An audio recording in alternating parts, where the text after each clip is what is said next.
Okay, it's 7 o'clock. It's live, and it looks like my guest just showed up, and I have it all prepared. I'm so excited to have this guest.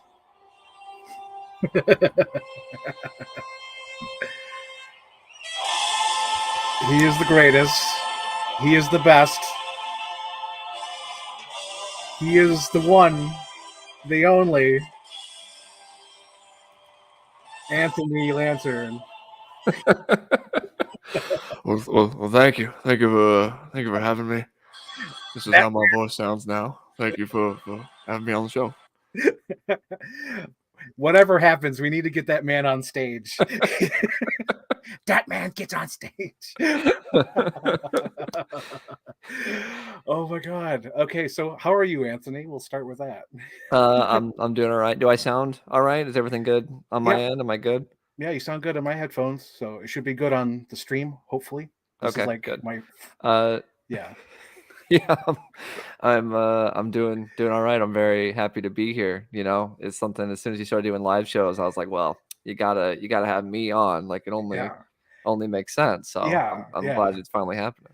Yeah, I've been excited about this. Like, I was like, after I got internet, I was like, okay, I got to do Luke's show. Because even before I even had internet, when I was still in my other, living arrangements, Luke was like, you got to be on my show. You got to be on my show. I'm like, all right, I'll try Luke. So I'm scheduled for Luke's show. So when I got it, I was like, wait a minute, I got to book my own show. So I got to get Anthony. It happened. Yes, it's happening.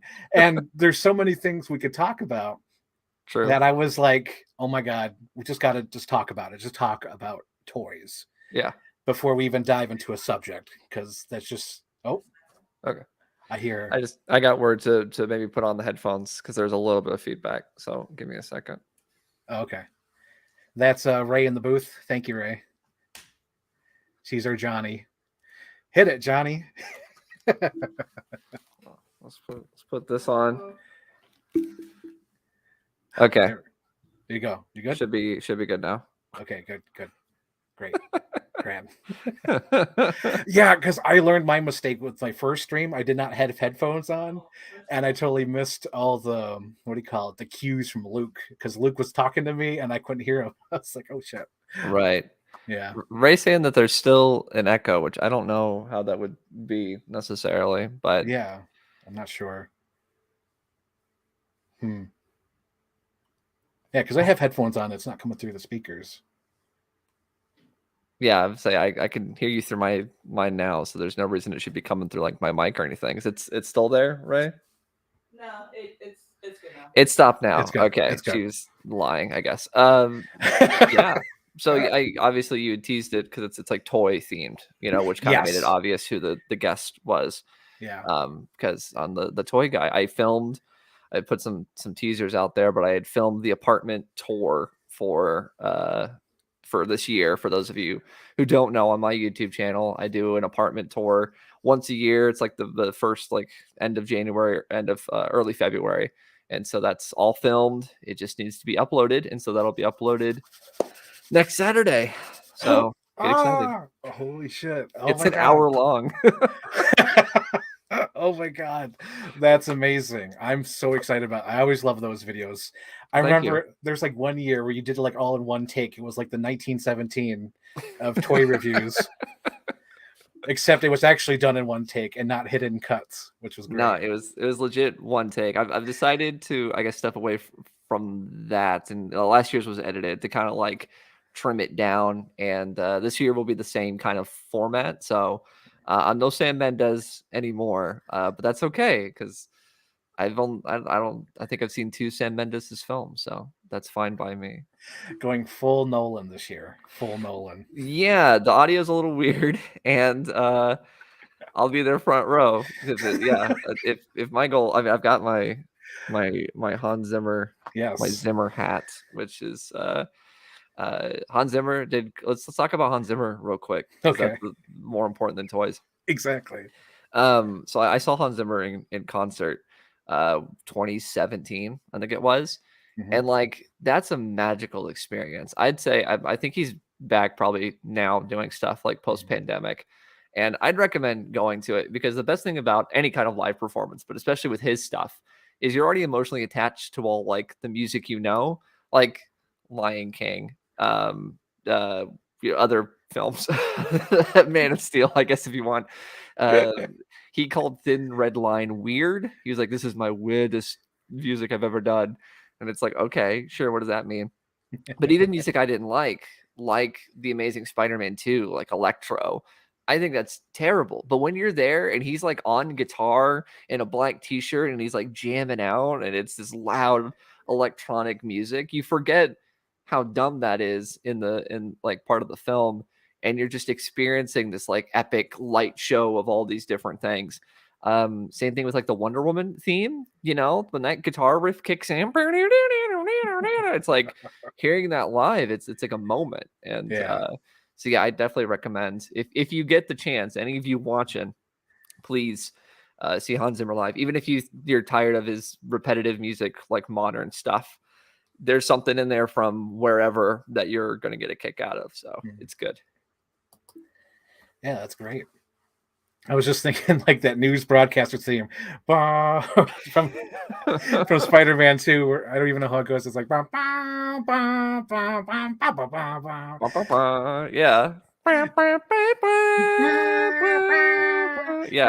Yeah, exactly. It's the news.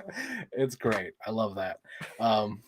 So what do you call it? I think everybody knows so far, but I've moved into my new place. Everything is set up mostly. Yeah. And the most exciting part where I'm like, okay, after I open them and set them up, I'm going to start recording the tour video because everything's basically set up except the WWE shelf with the Marvel characters. Right. That doesn't need to be in the tour video. That's just for me. Because no one gets it. Yeah. Because I was like, oh, NWO. And you're like, that's not comic book act. I'm like, oh, okay. And then the other thing I'm holding off because it won't be ready until March is sort of the 90s nostalgia section, where it's the Superboy, the purple Catwoman, and then I'll probably use like some other Batman that looks similar to that era and sort of have that. Because I want to get that like long ears Batman. Yeah. Something that sort of looks like the Total Justice Batman, if I could find like a modern version of that. Yeah. And then Kyle Renner, but not the new Kyle Renner, not the McFarlane one. I actually want to hunt down the Mattel one. Because that one looks like that. Yeah. From like the late DC Multiverse 2018 Kyle Rayner. Yeah, that one is technically speaking, it is the wrong symbol on the chest if you want to be accurate, but no, I get the vibe that you're going for is more that 90s toy vibe is way more closer to that than the new McFarlane gold label, whatever it was. Yeah, because he has like a weird mask in the new one and the weird hair, and I'm like, no, he's got that hair. He's got to have that 90s hair. Yeah, agreed. Yeah. So that's why I want to go with that Mattel one because it's closer to what I know. Yeah, because I have that like that classic cover, whatever it was, whenever I was a kid, thumbing through it all the time. Yeah, I had that, so I want to do that. What else? Other than so the Speed Racer shelf. That's what I was talking about. Right. So I got the first two. I have the Captain Terror. I just watched this episode the other day too. I was like, oh shit, that's what that figure's from. And then Speed Racer. Oh, I should explain. So please. I never watched the show years ago. Never. When I was a kid, I only had these toys. So I had like the full line. And I had the Mach 5, which I have right here. Boom. So that's classic. Awesome. Yep. So like I didn't even know the cartoon. I just bought the toys because I thought the toys are great. And I had I think most of them. I think I didn't have the chases. I didn't even know there were chases until years later. Like I bought the Chase Trixie a few years ago. Luckily, oh my God, she's probably like $40 now. Come on, focus. Damn it. I probably turned that off. Damn. As I was setting up the stream, I think I saw a little notification that said the showcase is off. So I forget what button to press. So yeah. But yeah, I got the Chase Trixie because the regular one is wearing like the suit she normally wears, the red one. Yeah, hang on. Let me pull her out. Yeah, Trixie. Ooh. Here's a fun fact about the Mach 5. Did you know that most versions of it and like models and toys are technically incorrect based off of the show model? Really? So like bring it up on screen, like show the car. Yeah. So most vehicles that you see, it's like 100% white, right? Like that's how you picture the Mach 5 in your head. The bottom half of it is supposed to be blue. Like if you look at it, Right. it's sort of like people assume it's like a shadowing effect, because it's Yeah. the undercarriage of the car. But there are images where it's flipped upside down. There's other things. It's supposed to be the bottom half is blue, the top half is white. But most everybody has interpreted it incorrectly. So most versions of the Mach 5 are not show accurate. So, I mean, it's still an awesome, iconic looking car, but it's this weird, consistent thing throughout history that the Mach 5 has always been wrong. So, have that in mind when you look at the Mach 5, that it's always incorrect. It's wrong. Wrong. Wrong. Nobody's gonna get that. There's like 5 people who will get that. But yeah, I've been recollecting them because all the ones I had as a child are played with, they're scratched. So I was like, oh, I should recollect them. And that was in 2020. I got the 2 Trixies and I was like, okay, I'll wait till later. And now later it's like these are going up in price because I think people discovered how great these are. I was like, yeesh. So finally bit the bullet. I ordered the rest of the line. I'm contemplating on getting the other chase or the variants of Speed Racer where he's wearing a jacket, Right. and then the silver version of Racer X. So I would feel complete, like, okay, I have the whole collection. I don't have to worry about it.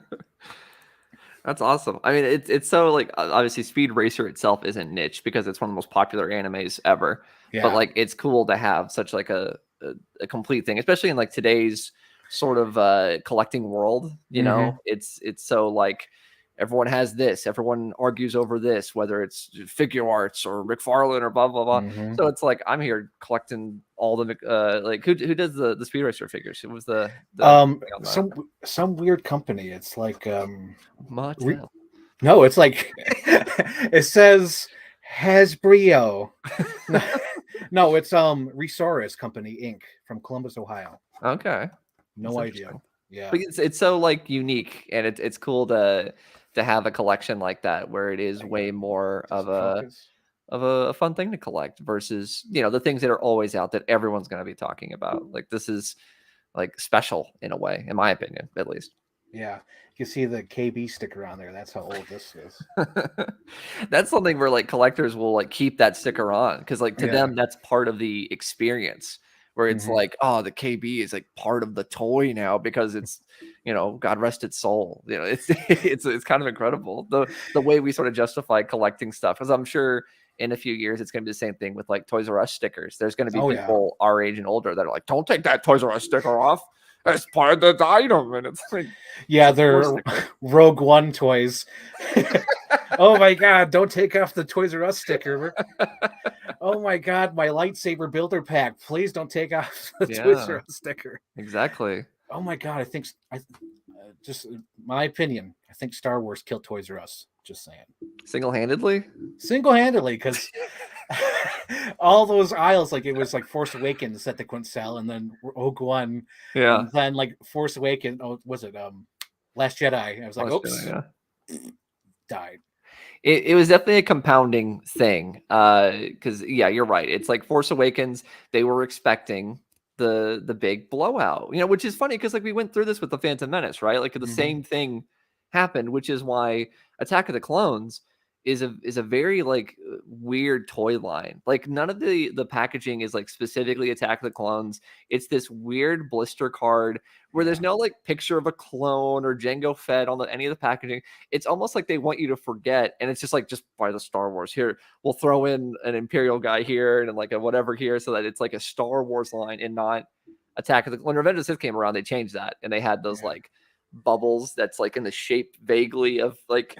The Vader skull, yes. Oh my God. So they went back on that. But with Force Awakens, you get Kylo Ren on there. It's a Force Awakens toy. Rogue One, I think the packaging was a little too similar. Like visually, it's not different enough. Still has like reds and blacks and grays, and then Last Jedi did go different, but that's its own can of worms, and Yeah. me and children aren't going to buy the toys if they don't like the movie. So- Oh my God. I remember when the credits start rolling and he says, well, Star Wars is dead. It was like an older gentleman who's sitting next to me because it was a packed theater. I'm 50-year-old man. Because I was like, yes, they killed it. And he's like, it's dead. I'm like, Again. yeah, again. And it just cracked me up because there's so many experiences with Star Wars. I remember watching The Force Awakens and just thinking like, this is what everyone's excited about. And then because I couldn't believe it. I was like, really, this?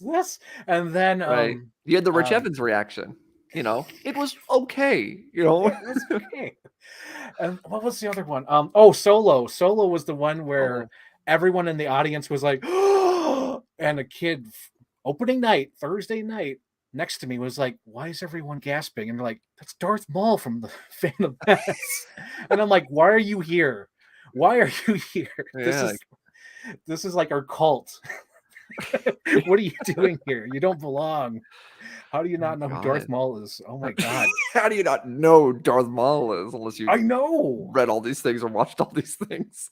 But who else is red with horns on his head? This was before Mandalorian and all that, Satan. right? Solo, I think. Yeah.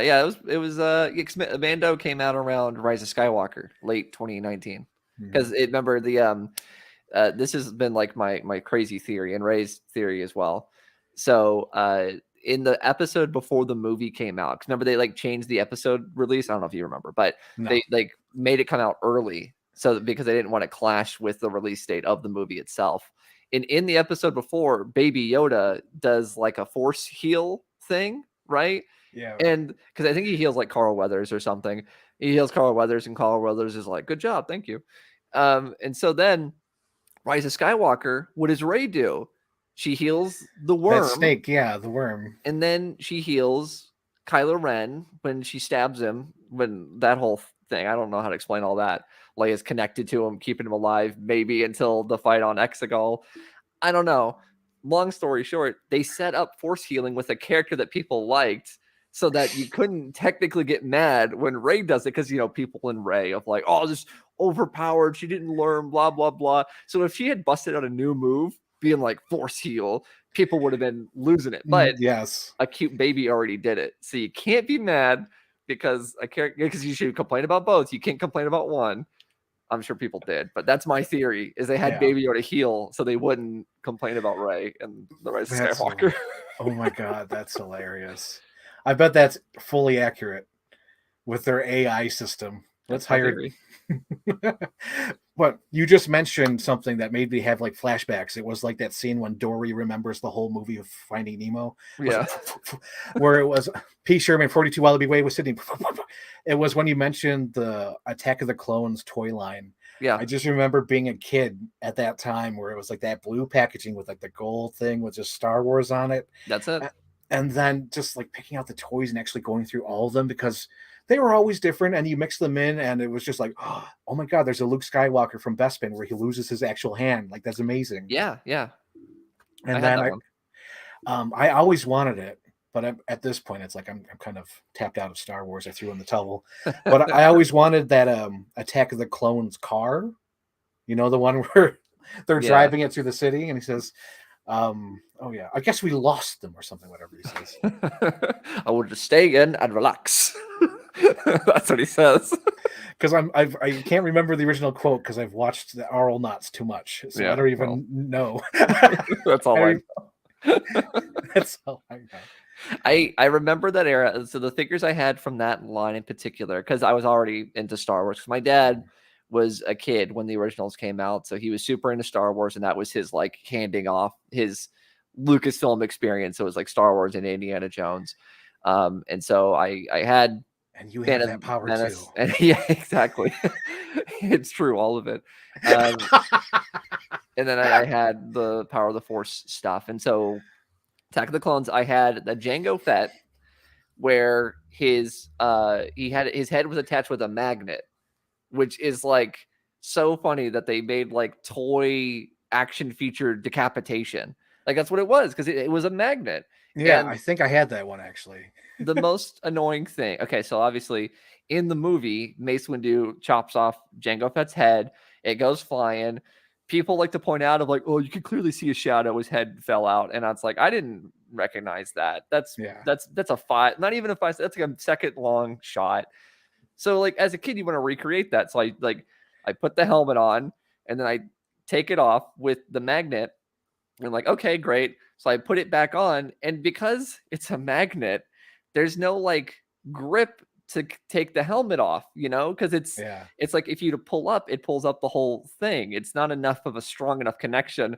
So that head was just wedged in that helmet from that point on. So I couldn't take the helmet off anymore because there's no way to like get that head on like a ball joint. Because if it was on a ball joint, you could slide it off because it's not gonna pop off. But because it's a weak magnet that's designed to detach, you've got this head that's shoved in there. And then the other one I remember I had was Anakin from when he's like hanging out with Padme. So he's got the poncho, and it's got the feature where he's got the arm where it's straight, so you can push the thing and the blade comes out.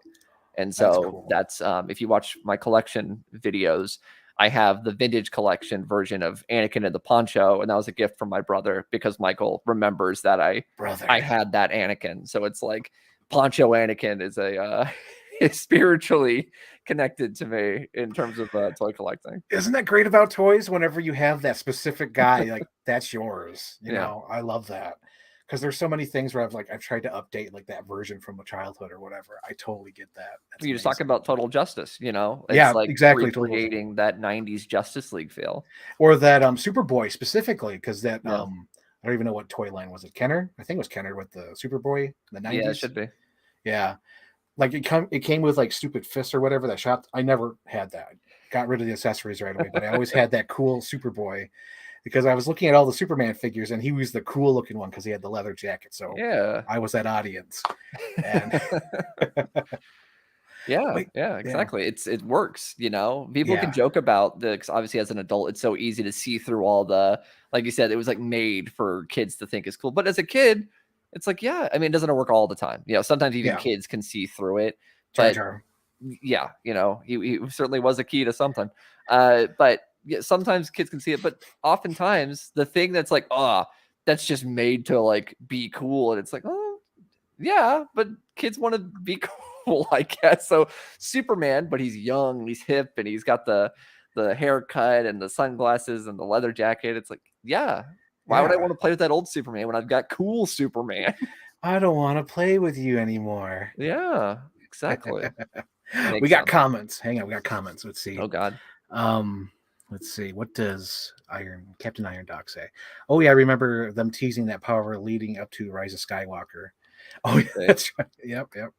And then I have episode 2. Episode 1, R2B1 droid. I consider that as my favorite. There you go. It's that connection. Yeah. Speaking of magnets on yours, I had the Anakin where it's like, Anakin, no! And he loses his arm.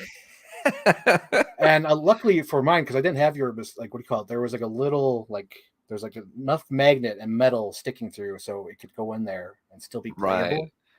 So it's still like a peg rather than just a straight up, like, because it's like a circular magnet was in mine where you connect two magnets like that versus plugging it in where it was a weird choice, but it's funny. I guess it was like a toy line initiative to, it's like, there's a lot of like dismemberment in this movie. We got to make that a play feature. Even with the Luke, like I just said, but that wasn't a magnet. That was actually just like a peg where you could just take it out and put it back in. But I remember having that like, oh, it's more accurate than any other Lukes I own. Isn't that a silly thing as a kid? You're like, I need to have that because that was in the movie, or that's a representation of that. I was just talking about that with the Jeep. How it has mud on it. Like, I remember as a, because like we still have some of our Star Wars stuff like at the house, because when my siblings are just at the right enough age where when I would grow out of something, they would grow into it, because Michael is 5 years younger than me, and then Zachary's 6.5 years younger than me, or whatever, which way. So like I never had to like be too far away from whatever the kids were into. And a common thing, especially with Star Wars toys, is like you want to create scenes where people are cutting stuff up, and like you just said, they put it in the toys half the time, so it made sense. And so eventually especially like nowadays, we have like clone troopers that have no hands. Because when you're a kid recreating like Order 66 and you've got a Jedi fighting them, you want to dismember. And so you have like, well, I can't take off a whole leg, because they're not designed that way, but I can take off head and a hand. So you want to have like, a Sith come through and kill some people, or a Jedi take out some bad guys. You want to remove those pieces, but then eventually you lose them. So then you have a bunch of pieces with like all the pieces that can come off are gone because you were busy playing. Like, then Yoda comes in and cuts a dude's head off. That head's gone. Oh my god, yeah, there's just things like that too. And like the thing I miss about toys is those cheesy gimmicks. And I kind of wish like some toys were 90s nostalgic, because we've gone through 80s. Oh my god, we have enough 80s nostalgic. We need some 90s nostalgic, and we're kind of getting there. Transformers, they re-released the Beast Wars. Yeah, And that's then true. and then I know there's another 90s toy I've seen out there. I was like, that's close. Like those Squishmallow guys, the ones you like, the Squeejitsu, what are they called? Gujitsu. Gujitsu, yeah. Ray's a big fan of those because they're like Stretch Armstrong, but they're translucent and they're like dragons and monsters, and like they do have tie-in stuff. So it's like there's an Iron Man and a Thanos, and like there's that stuff too, Yeah. which is fine. But like there's a whole, lore behind this stuff, and I think that really, really helps. It's like you remember Mighty Beans? Remember those kids, like those, it's like a little pill and it had like a thing inside, shoot, so it that's would right. like flip and keep going like Oh down my a god, road. yeah, that's like 2004, 2005. Oh my god, I'm remembering that. Yeah, and it's like the tune was like Mighty Beans. They're really something when they're jumping, and like you remember that because it was like these unique things, and they all had like weird like faces on them and everything because that was the style. And I feel like Gujitsu is a very similar thing where it's like you have all these unique characters that all have their backstories, but you can kind of make up your own backstory too, where it's like the green, whatever guy versus the red fire guy. You can have them fight, and there's enough personality in there that you can kind of make up your own thing, but at the same time there's enough like rules so you don't go in blank, because it's like some toy lines, if you go in like either the rules are too set or if there's nothing to jumpstart, that not every kid is going to be this creative, like mindset. You kind of have to set up some rules. And I think action features do that. You have as silly as it is, those Batman figures with missile launching this and scuba diving that. Yes. It gives you an idea of like, okay, Batman is on this mission to fight this villain and go. And you have that jump start. Yeah. Batman for the pool, Batman for the bathtub. Or you're taking the ride, so he needs to have his like little flying thing because he can't go out without the Batcave, without the car, Yeah. Yeah, you have all those different toys. But I was going to say the jiu-jitsu toys remind me of those stretching screamers from the 90s, where it's like little like mummy, little ghost face, where you could like stretch them and they have like innards in them. I used to have the ghost face one, but since it was in storage, it dry rotted. So like all its beads fell out. So I've been wanting to get a new one, but those things are expensive because now they're super rare just because it's Ghostface, of course, because Scream fans. Those fuckers. Those Scream fans. No, I'm not even kidding, because I was like, I got the poster for my DVD room, and I was kind of considering getting Scream posters. Those motherfucker things are expensive. Oh my god, because everyone loves Scream. Yeah. And especially because I've been looking for a double-sided poster, so that's why they're so expensive. I was like, oh no. It's like $200, $500. My god. No, thank you. So yeah, the toy stuff is still alive if you look, I feel like there's tons of still viable stuff, because as adults we see the Marvel Legends and the Black Series, and like we see that and we get bored and tired, and then you go online and it's people complaining about this, that, and the other. But if you go check the actual toys, there is a good amount of stuff for kids to play with, both IP and non-IP. Like the amount of like Super Mario stuff that's out right now, like Hot Wheels Mario Kart tracks. It is crazy to me. Like as a kid, I would have loved Hot Wheels Mario Kart tracks where you can build like Rainbow Road and do all that. Like it's cool. Like there's so much out there that's still not collector focused. And I mean, collectors will get it because it's an IP and there's going to be a crowd for that no matter what. But like, there's so much stuff. It's just that, like I said, we adults know like what the companies want us to focus on as adult collectors. It's what they advertise. Yeah. Like in terms, because we're talking about Lucasfilm now stuff and toys. Mhm. Have you been following any of the Indiana Jones stuff that they've been teasing? Very loosely, just because I'm like, if I do order them, I don't even know where I'd put them.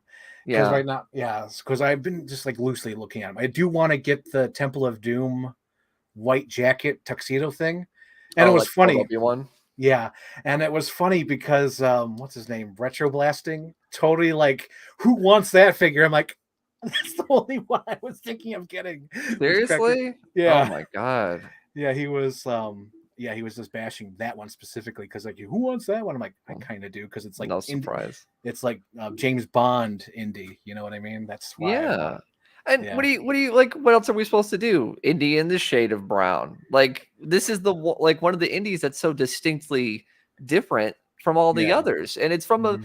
a scene where it's like, yeah, that's like one of the most fun scenes of in the whole series, because it's so, like you said, it's James Bond. It's this fun opening bit. Yeah, you know, it's the kicking the jewel around and kicking the antidote around. I forget what I was watching yesterday, but like a scene like that happened and it made me think of that. But yeah, like, that's weird. I mean, I'm not going to get into other No, geeky no. drama, Yeah, but we won't talk about that. No.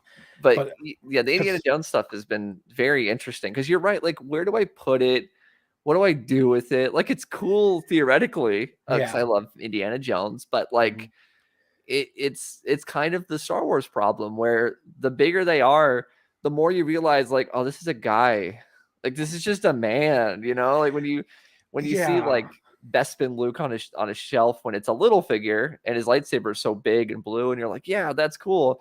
But the bigger he is, the more you realize you're like, this is just a guy. This is nothing. Like, and I feel like that's what Indiana Jones is, where I would like to get something. I feel like if I would, it would be like Henry Jones Sr., you know, that kind of thing. Like a Sean Yeah. Connery figure would be great. But Right. because they've announced like a 6-inch scale line with all the articulation and stuff.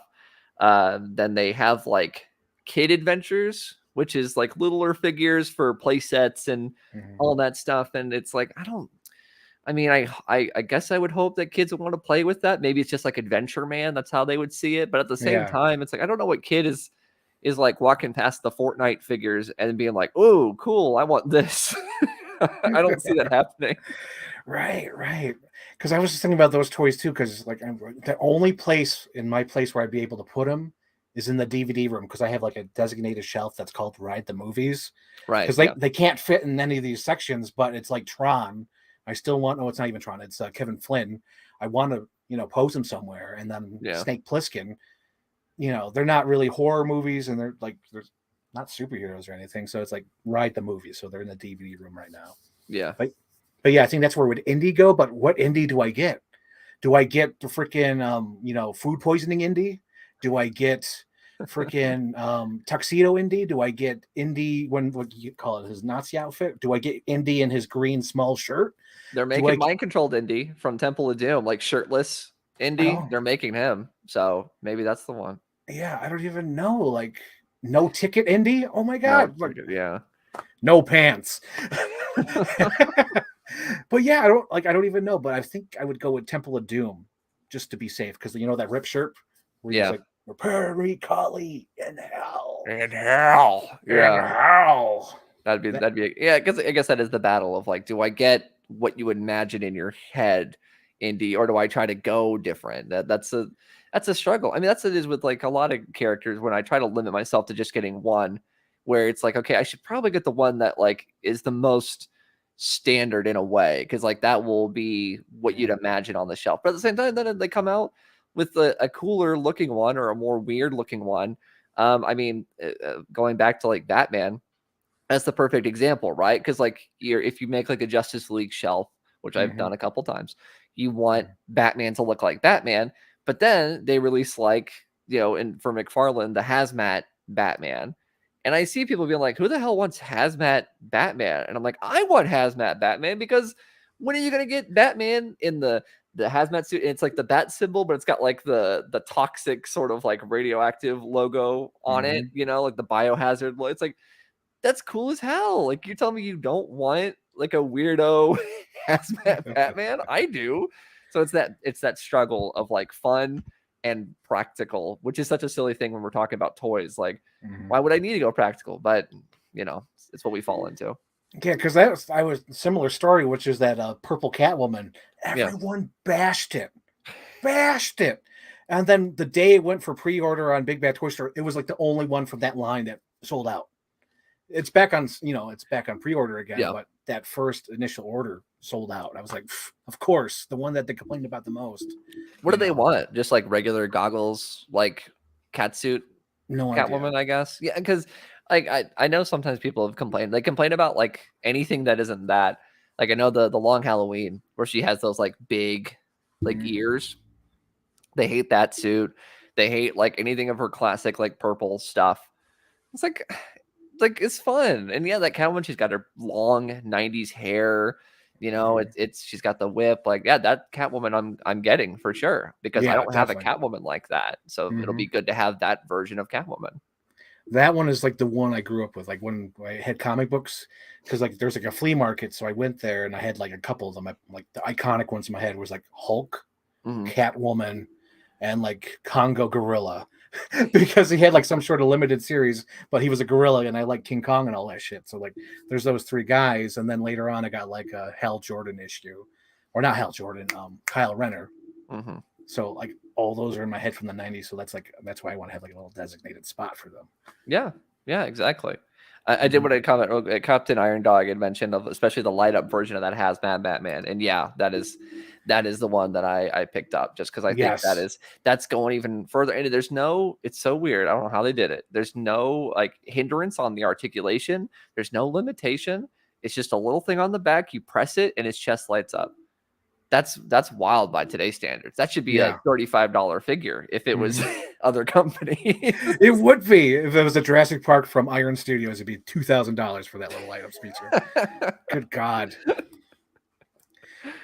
Speak your prices. Like that always blows my mind. That Iron Studios, they're like Mhm. this Jurassic Park sculpture. I'm like, oh, that looks cool. I think I might do that. And it's like 3,000. I'm like, no, stop. The world of Stop. statues, you know, it's very it's Mm. tempting, but it's like that's a whole other world of collecting. Like we're here talking about action features, you know, like little play sets and Yeah. little firing this and that. And it's like, yeah, the world of the high end stuff. It's like I can dip my toes, but at the same time, I can't commit. It's too much. Yeah, I had to because I couldn't commit because it was like right around the time I was like moving and other things. But that the Nightmare Batman with Nightmare Superman or the Black Suit Superman, Yeah. Yeah. I had to tap out. I was like, I can't commit. I got other things I want to do with my life. I think it's still on sale, so there's maybe later down the line I might do it. But like right now, it's like even if I did get a 1/6 scale, like right now, I'd probably get the Dirty Harry figure, Mhm. which is still available at Big Bad Toy Store. Hopefully, it's still there. Oh my god! But like 2007 me, because I'm thinking about childhood again. 2007 me would love a Dirty Harry figure because I was Right. obsessed with the Dirty Harry movies that year. So like I want to honor him because it's sort of like why I got the Batman Returns hot toy, because like I want to honor my younger childhood. Like I want to get that suit, you know. Right, So right. Dirty Harry sort of the same. Like I always love action movies and I need that figure. Yeah, yeah, yeah. It's that sort of. I mean, isn't that what this is all really about, right? Is sort of Yeah. like pleasing your sort of younger self in a way. I Hmm. mean, you can barely see it. They're normally here, but I moved my computer out here to connect directly to the Ethernet because I didn't want to have any connection issues. Hmm. Anyways, so Ray obviously started collecting Bratz and Monster High recently. Hmm. And the Bratz, the whole reason was because when she was younger, she had Bratz dolls. Like that was something that she was into. She was that target demographic. And you know, she doesn't have any anymore. And I guess in recent years, they've been doing anniversary re-releases and stuff. And so she's been able to get them. And it's that thing where she's been able to get some newer stuff. Like the Monster High is kind of that was past her time, you know, that wasn't where she was. But now she's an adult. She can dip into what she had and bring back what she had. And then the new And it's that combination of really being like, yeah, I loved having this as a kid, but I can kind of expand that now. So yeah, of course, like if it's paying homage to that version of you where it's like he would have loved this, Yeah, don't disappoint that version of yourself. exactly. Like you got to go for it. Even with your Anakin, your Hot Toys Yeah. Anakin. Yeah. Yeah, that's a very good example. I have the Hot Toys Revenge of the Sith Anakin, which Mhm. as a kid I loved Revenge of the Sith because I was 10 years old and that Mhm. movie was darker. And like I thought that was cool. And it's funny because I just obviously I mentioned I did the room tour, Mhm. and on a shelf, which you'll see in the video, this is like a little spoiler behind the scenes. We have a little shelf in the bedroom that has the Rey Skywalker lightsaber that Rey purchased, and I have the Hot Toys Anakin right next to it. And I make a little comment about how it's like, here's two of our Star Wars things from movies that are bad. Because it's like, it doesn't matter. Both of those things are hundreds of dollars. Both of those Yes. items are super expensive.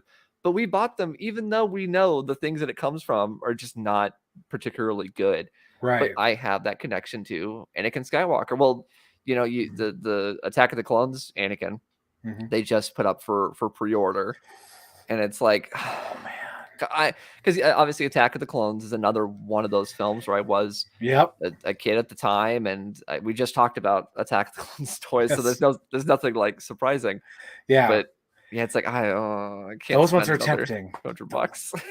God, that Natalie Portman is so tempting, and even that Anakin. Because I was even thinking, because I try not to like Star Wars anymore, but there's just like certain things where I'm like, fuck, Yeah, because Attack of the Clones has like so much nostalgia for me. Like I love that movie. I know it's crap, but like just seeing them like kiss each other in that little archway before they go out there on the battlefield, that is like yeah, iconic visual, and it's like a great memory of like skipping school as a kid because it was raining out during the field trip to go see that movie. And it's just like it's like it grabs that moment, like they give in to their their love, and ultimately they pay the price. I think that's what he says, yes, right? George Lucas showed up on the show. I almost put that in your comments. I almost, like, when I sent you the message to join the show, I'm like, George Lucas is invited as well. So I'm glad George Lucas. Whoa. Does anyone know what that is? Like when I think Yes, of whoa. I know. I don't Well, I I don't know want to you know, I but don't want to I'm just saying. I'm just saying. well, now there is. Yeah. Oh my god. Oh my god. I'm going to be like one of those weasels from Who Framed Roger Rabbit from you. I'm going to die laughing. Pull the soul back in. I know that's how I felt like when you just said that. Well, now there is. Holy shit. That's another Where'd you good pull that one from? Oh my god. one. But oh my god, yeah. There's just so much nostalgia. And let's circle back to a previous toy we just mentioned. Mhm. The Monster High things.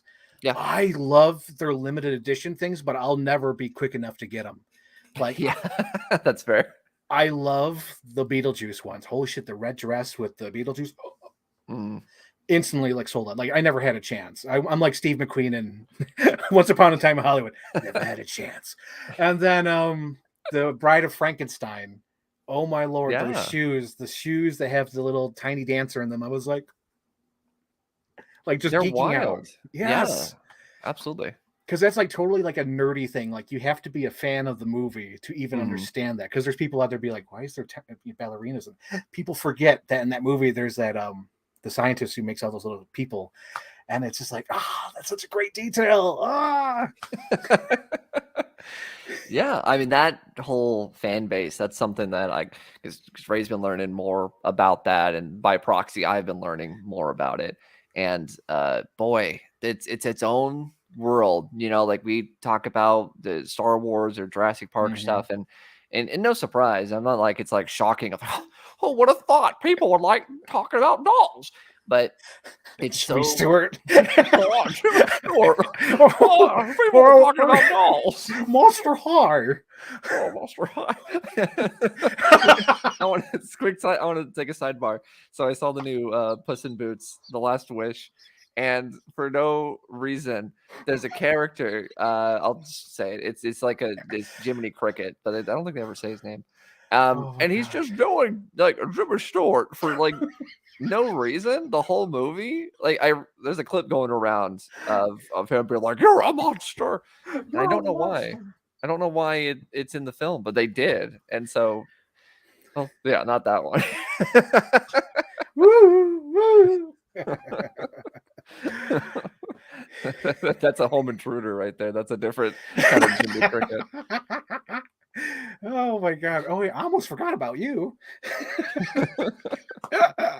Oh my God. It's just imagining a Jimmy Stewart talking about Monster High on a live stream for the toy show. He's Now- back. Now, what we have here is You have how many Draculas? Oh my goodness. I'm gonna die. Oh, please don't. Oh my God, that is so great though. Like just imagining Jimmy Stewart with that. Holy shit. Oh my God. That's just killing me just because I think I watched like an interview with him recently. He was talking about John Ford. But I was just watching the Jimmy Stewart interview recently. Of course, talking about John Ford. yeah, of course, he was talking about John Ford. You know, like that's the thing with algorithm. You watch one clip that has John Ford in it, it gives you Right. every John Ford. So that's why I'm like, oh, Right, Jimmy right. Stewart. Oh, Jimmy Stewart. Jimmy Stewart. I want a big one. That's what he's talking about, the Monster High. I want a big one. Oh, there's no more at Target. They sold them out. Oh, goodness. I think Jimmy Stewart would have someone in the back. Put one aside for me. Oh, tell them I'm coming in, the usual. And then when he goes to cash out, and they're like, "Oh, sir, we can't cash you out. The street date is for next Tuesday." Well, I'm going to get it now. How about this? And he gives him like a single dollar bill. How about this? He just takes it. How about this? And he just walks outside of the, sir. No, And they can't stop him. no, I can't stop Jimmy Stewart. No one can beat Jimmy Stewart. Nobody can. What do you mean by that, George? Nobody could beat Jimmy Stewart. I'm gonna be Jimmy Stewart. Jimmy Stewart, if you take Jimmy Stewart and kind of like meld it, that's George. Yeah. I know. I was just thinking that. I was thinking about, let's talk about George Lucas for a second. Especially right now with Avatar coming out. Mhm. It is so funny how George Lucas wishes he was James Cameron, because James is like, he's created this big dumb sci-fi world, right, where he knows the blood type of every Na'vi on that whole goddamn planet, and he like knows it inside out, and it's like people treat it as high art, and it's just like schlocky action films, and George did the same thing, but like he's so just like in himself, because like if you say like, "Hi, Jim Cameron, I think your movies are bad," he'll be like, "Fuck you," and it's like, well, I can't say anything to that. Like, this guy's a crazy person. But George, it's like, it has this energy of like, well, they bullied me, so I'm going to stop making movies and see how they like it. I'll sell it to white slavers. But I feel like Jim Cameron is more like spiteful, and it's like he'll fight you for it. He'll deck you in person if you call him out on his nonsense. And I feel like Yes. George wishes he had like the power of not caring what other people think and just doing whatever. Like, he nearly kills Kate Winslet, and she's like, "I'll never work with him again." And then here she is in Avatar 2, and it's like, well, I guess she realized the power that director has, and is she's okay with it. The absolute power. But George has the better toys, so I know there's Avatar toys from McFarlane, but I don't Those are see many people gorgeous. like grabbing them. I haven't bought it because again, where the fuck am I going to put it? But like, I love them. They're gorgeous. I'll give them that. Those are great. I haven't seen it, but I'm not going to buy them. I'm not going to purchase them. I have no room for them, but they are gorgeous. they are great. Wonderful figures. Thank you, Todd. Thank you, Todd. We're all very pleased with him. So normally this much giggling when you have like a guest on? No, Like, because you're a laugh a minute. Like you kill me, you slay me, you're knocking me dead. well, I pride myself on making the yucks happen, so I appreciate that. That is kind of the goal. When I make a joke and like Ray doesn't laugh, I'm like, oh god, because The it George, means I failed. your inner George Lucas is like, oh, Oh. oh. And then that's where I try to explain it. I'm like, well, it's designed to be that way. We can sort of diminish the effects, but it's still going to be there. I have to lie to myself and pretend, I'm Gungas. frozen in shock watching the cut. Oh my gosh. Oh my. Oh, I think it was on your It was going back to the toys because we went on a whole tangent about Jimmy Stewart. This could literally be the Jimmy Stewart episode. We talked about it so much. You were talking about how there's too many toys out there, and I realized that without there's just too many. Yeah, well, Turtles is the prime example of it because every company has turtle toys. So there's a leak going on out right now that McFarlane is going to be doing the new movie because there's a new animated movie that's being produced by Seth Rogen that's going to be a reboot, its own thing, and those are being done by McFarlane. And it's like, God, there's obviously NECA, there's Super 7, there's Playmates. Hasbro just did their Power Ranger Ninja Turtle figures, and DC Direct did the Batman and Ninja Turtles figures based on the animated film. Yeah. And so it's like Turtle figures, they've done every possible version of it. And good for Turtles. Like, it's kind of crazy, but like I've seen Pixel Dan be like, stop, please. There's too much. I can't imagine being a Turtles fan because a Turtles fan is going to want everything. Even like they just announced the new Mezco Turtles, and that made me go like, I'm like, that's too far. There's no need for a Mezco Ninja Turtle, And everyone complains about the Playmates. I'm like, everyone deserves the Playmates. You don't need anything else. A turtle's a turtle. Well, that's not true. Turtle, no matter how big or small. We are here. We are here. We are here. Turtle power. Turtle power. Turtle power. Yeah, there's just too much, and there's just so much like price increasing, and like I get it to a point because things are more expensive right now. The world is still reeling from a lot of different things. There's a lot of factors. However, there are certain things where there's increases that I can't justify because I feel like I sometimes have to like make up excuses, where it's like, well, you have to look at it like this and blah, blah, blah. Things aren't like how they used to be. But when you see a figure, perfect example right now, they just put up the pre-orders for. Hang on, time out. I have to explain because I'm giggling and I might laugh during your discussion. But he said, however, and it's like from the fucking major pod. Yeah. I don't even watch anymore. I know, but it's embedded in our brains. Yeah, exactly. And when I heard that, I almost started laughing, but I had to explain. Go ahead. Okay. All right. So they just put up the pre-orders for the new let's see, now you got it on your face. There's the PS4 like Sony video game Spider-Man. They have a new figure for that.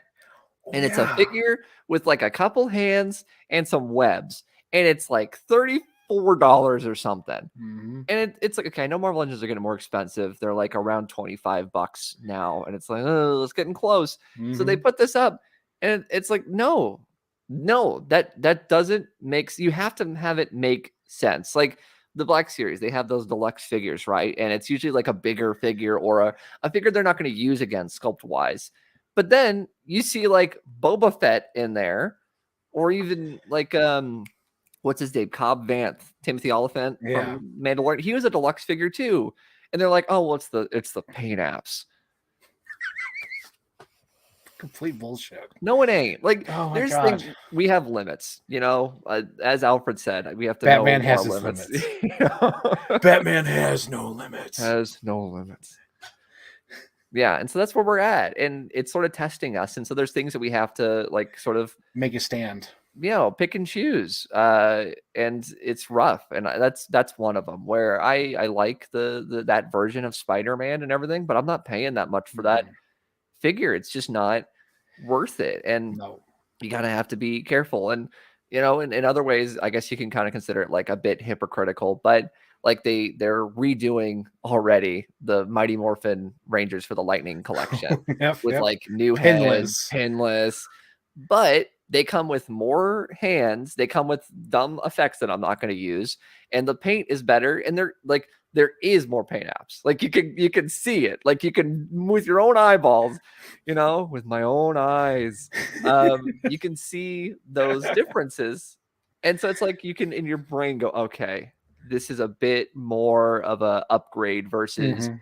that's just a regular figure that you upgrade for no reason. Right. So it's all that justification in our minds, you know. I'm glad you agree, Captain Iron Dog. It is that Spider-Man is way overpriced because there's nothing special about. If it came with like an alternate head, you know, 6 pairs of hands, something I don't know, but like half of it's reuse, and it comes with nothing. That's not Good day, 35 bucks. sir. So yeah, like when I saw that toy, I was like, "There's no way that's why is that $35? That No. is no." It's almost like they're. Do they have to pay for like? I know it's probably not true, but do they have to pay for like the licensing? And they just like throw that in there in the price. Like Like a Timothy, separate license because yeah, it's a video game. Timothy Oliphant. You know, he asked for more money. Okay, we'll add a few dollars to that. We'll make him an ultimate figure. Where does he get off asking for more than Mark Hamill? Come on now. He's Conan O'Brien's friend, and he was in Oh, Scream 2. That's the thing. That's the difference. I remember him from The Office. He was one of the 50 million people that was on The Office. I remember watching that episode and really thinking he was going to be in the next one because I was like, "Oh damn, we got a new cast member, Timothy Oliphant," and he never showed up again. It was too expensive. He's too expensive. I can only afford him for one day. See, it makes sense. Yeah. Okay. Well, all right. I'll go out and I'll buy the Black Series figure if that's the case. If he needs the money, you know, He he's got doesn't. a sick mom at home or something. I don't know. He's just raising money for. It turns out he's donating all his money to the local orphanage. You know, it's like a really good altruistic thing, but making me pay for it. Oh my god! I was almost considering getting that Cobb figure and making my own custom Scream figure, but then I forgot he had a beard Yeah, in the show. I was like, damn it. he's 'Cause like I'm a like, gruff cowboy. yeah, I forgot about the beard because I'm like, I could just paint his hair black and put like the Palpatine black hood on him and make him Mickey from Scream 2. Right. Okay. I was That like, damn. works. I was like, oh, that beard. Maybe maybe nail polish remover would make that work. I don't know. Probably not. I think it might be sculpted, but I'd Yeah, have it's to double sculpted. check the figure. Yeah, that's not gonna work. I'm surprised though I haven't seen that. Maybe you've seen it, but yeah, the Palpatine like robe for a custom ghost face, like that makes a lot of sense. Mhm. I've never seen that, but like, yeah, I don't know why no one's done that. It works. I don't know. That's what I was thinking because I was looking at the Star Wars figures that they were. Yeah. I don't know. That's what I'm thinking because I'm looking at all these figures. I'm like, you could just do that, do this, do that. Like for WWE figures. Oh yeah, I'll finally talk about them. It finally came up naturally. Um, but I bought some WWE figures just for the accessories. For Yeah. the figure, I love. Like I think they realized they can't do much with the figures, so they're going all out with the accessories for the last 2 years. I've Right. noticed. And like the guy who was wearing like the Back to the Future shirt with the glasses, I was like, oh Yeah. fuck. That's worth the price to get that little shirt and glasses. Tossed the figure, kept the glasses and shirt, and it's awesome. Yeah. Yeah. It's great to have that stuff for any sort of, you know, photo like stuff or just displays in general. I mean, yeah, I've kept accessories just because of that reason. Because like you're not gonna get even like you know the obvious stuff like chairs or weapons, like you're not gonna Mhm. get that with most figures. But then yeah, the fun stuff like glasses or a water bottle or you know it's fun. It's great to get Mhm. that stuff. Makes it more Mhm. interesting in your displays. You were talking Exactly. about that during your last thing, you know, with the Joes and Oh having god, I this love whole them. unique thing. It's like that's really fun, in my opinion. I think that's great. Yeah, with the Joes, like that just sparked my imagination because I'm like, I want them to look like a Michael Bay poster. Because I could see it. I could literally see a black and white photo. Like you know how they did with the Watchmen when Watchmen came out, they did like a black and white photo Mhm. shoot. I could picture that with the Michael Bay cast where they're all doing their little shtick, and it would be amazing. But the thing I want to talk about is WWE figures because I've been Yeah. dying to talk about it because Okay. to me, I feel like the elite. I know you don't collect them anymore. That's just fine. We're not talking about that. We're just talking about aesthetically the figures. Yeah. I feel like I I don't know if it's like an old design because you see all the other toys been upgrading. Hmm. Hasbro's been upgrading. Star Wars have been upgrading. Everyone's been upgrading, but like that Mattel, it just feels like it needs to advance like one step, like a little smidge. Still keep it, playability for kids, Yeah. but like it just needs to upgrade just like a smidge because it just seems so out of date now. At least in my opinion. I don't know. Well, that's what I talked about in my DC Multiverse video. Mhm. You know, for those of you who are unaware, I made a video about the Mattel DC Multiverse line that ran from 2016 to 2019. And a lot of my problem with it was that it was based on old molds, which worked for the time. And Mhm. when you had like the Four Horsemen, who were the sculptors back in the day, making head sculpts and doing all these things and details, it worked with what they had.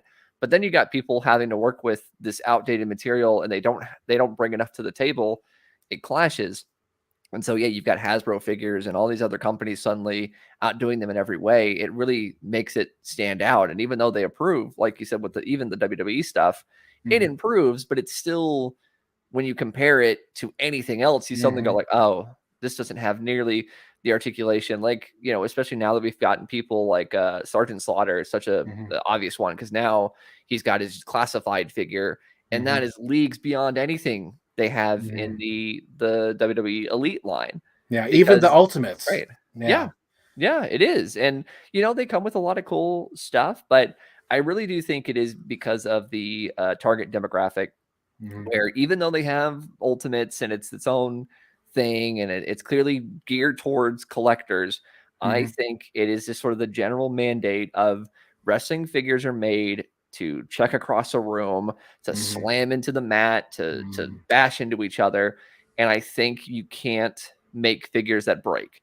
And Mhm. I'm sure compared to other companies like But like, Nectar McFarlane, they can make figures that can break because you're supposed to put it on a shelf and just shut up mhm. versus a WWE figure, they know no matter what line it is, it's designed for it to be smashed against the ground. Mhm. My little devil's advocate for that would be like the AEW line, which like Yeah. literally you can like pull out the arms and like literally swap them. It's crazy because like they have like loose, like you could just pop out the pants and Yeah. put it on someone else. So that's why I'm like, well, they can do that. Like how are they surviving? Being chucked across the room because they Different could. mentality. I think Mm. that's really it. Jazzwares has a whole different kind of mentality when it comes to these figures. And I think what's that guy's name? Jeremy. Power. Yeah, I think because of his connections with the older stuff, I think he knows what works and he knows what doesn't, and he's able Mm. to weave in and out of all these other toy lines. I think it really does boil down to this idea of like, okay, this is what people want and this is what we can do versus, and you could say the same thing about wrestling in general, in my opinion. I Mhm. know it's not technically what we're talking about, Yeah, but yeah. WWE has a very strong fan base that is enough to sustain themselves over. Mhm. Like if you look at the sort of the ratings for their flagship shows, like they are down what they used to be, but they're still really high. Mhm. And it's like, I mean, they can survive and they're fine. So I think that their fan base, because if you look at like toy stuff, and this is where it differs from like collector stuff, there's always like the toy of the year is voted for something, and you're like, what is that? Like I don't know what this is. And Mattel is often voted for their WWE line, and it's because it's for kids. Can we talk about this is a good pivot. Can we talk about the kidult, that thing that happened? Did you see any of this? Is this the article that Yeah, came the out? article about that happened. Yeah, we're like 15% as adults or something, or they try to make it sound like it is a huge number. Yeah. So, Yeah. Ray, do you remember what was it like? Was it New York Times or who wrote the article? I don't remember who wrote it. She don't I remember. thought she's gonna Google it. Pull it up. Anyway, Pull it up, Jamie. Pull it up. have you seen this? Have you seen Have you this? Pull seen this this? up. Pull this up, Jamie. There's an article that was putting out there that a certain amount of adults make up a certain amount of the market for toys out there. I was doing the Elon Musk doing the face. Elon face. And it got real people, because obviously there's adults, I feel like they often get told of like, why don't you cater to me? And then other people come in and say like, well, they're not for you. And this was like, aha, see, I'm important. Like that was the vibe that I got from a lot of people of like, they should be listening to me. It's that like, it's that mentality of like, I pay your paycheck, that kind of thing of like, without me, you're nothing. That like entitled fan mentality. Yeah. And so I am the Pumpkin King. Not anyone else, in fact, but me. Well, I could make an action figure. So, it was working, wasn't it? Oh, well. So, getting off track. Now we're quoting Nightmare Before Christmas of all things. That's going to go down its own rabbit hole. Either way, it was very deceptive, if you ask me, because it was basically including people over the age of 12 or 14, like teenager age, where it's like teenager stuff. And it also included Lego and dolls. So it's like, not to say that those aren't toys, because they are, but Lego and dolls have always been way more acceptably collected versus like your average action figure. Right. So this idea that the 30-year-old millennial is the one powering the toy industry is a complete ridiculous sort of it's a ridiculous statement. And I think that's part of it, where it's like, we can sit here and say like, oh, well, we are a big part of it. No, because kids, it's the same reason you see the same characters over and over again, because the kid needs to go into the toy aisle and see Wolverine or Batman or Roman Reigns, because they need to know that their favorite, the guy who should be on the team no matter what, is there. And they need to be durable and playable and all these little things. These guys. They never stop with these guys. It never left. He never gone. Yeah, it's true. I mean, there are a huge amount, and I guess that's sort of the balance, right? Because there are multiple Jurassic Park things that Ray hasn't purchased because it came with another T-Rex, or it came with 5 raptors she didn't need, to the point where it's like, I don't, was it Gennaro? Is that who you skipped on? Oh God, I did too. Yeah, she skipped on that because it was like a T-Rex, and she was like, I don't want to. And they'll release them in some sort of collection. I think they just announced them, didn't they? I don't know. It was like Nedry and who else? I think it was Gennaro they announced just recently for the Hammond collection. How many of each do you think you have? Like, who do you think you have the most of? Of the character? Oh, characters. Well, to explain what the Jurassic Park thing, I bought 3 Ford Explorers, and all those T-Rexes I gave away on Halloween. When there was a trick-or-treater that came by, take his T-Rex. You gave a kid a whole ass T-Rex? Holy shit. That'd be amazing seeing that kid. Because I already have like one of the original ones that they released, the first line. And then I had that thrash and grab where it was really cool because it's like the ragdoll thing. Yeah. I'm like, I have to get that. And then the last one I'm getting. Oh, wait. And then I have the big giant colossal one where it actually eats figures. I have that Rex. Yeah. And then I have the Hammond collection Rex. And goddamn well, I'm going to buy the green T-Rex from the Lost World because the green is a different case. That is a different character. That's a different dinosaur. I do have the green one they did release though, so it's another Rex. Yeah. So I have too many Rexes. You need at least 2 greens, right? You got to recreate the scene. Well, technically 3 greens because Jurassic Park 3 is a green one too, so he's a different character as well. Is that a different green? Because at the end of Dominion, which I'm trying to forget, there's 2 green T-Rexes, so I assume those are from the Lost World. Oh, yeah. Well, and of course it is, because every dinosaur in the world films is from the Park films. Yep, Rick Dalton Point. I know him. Yeah, exactly. That's... Yeah.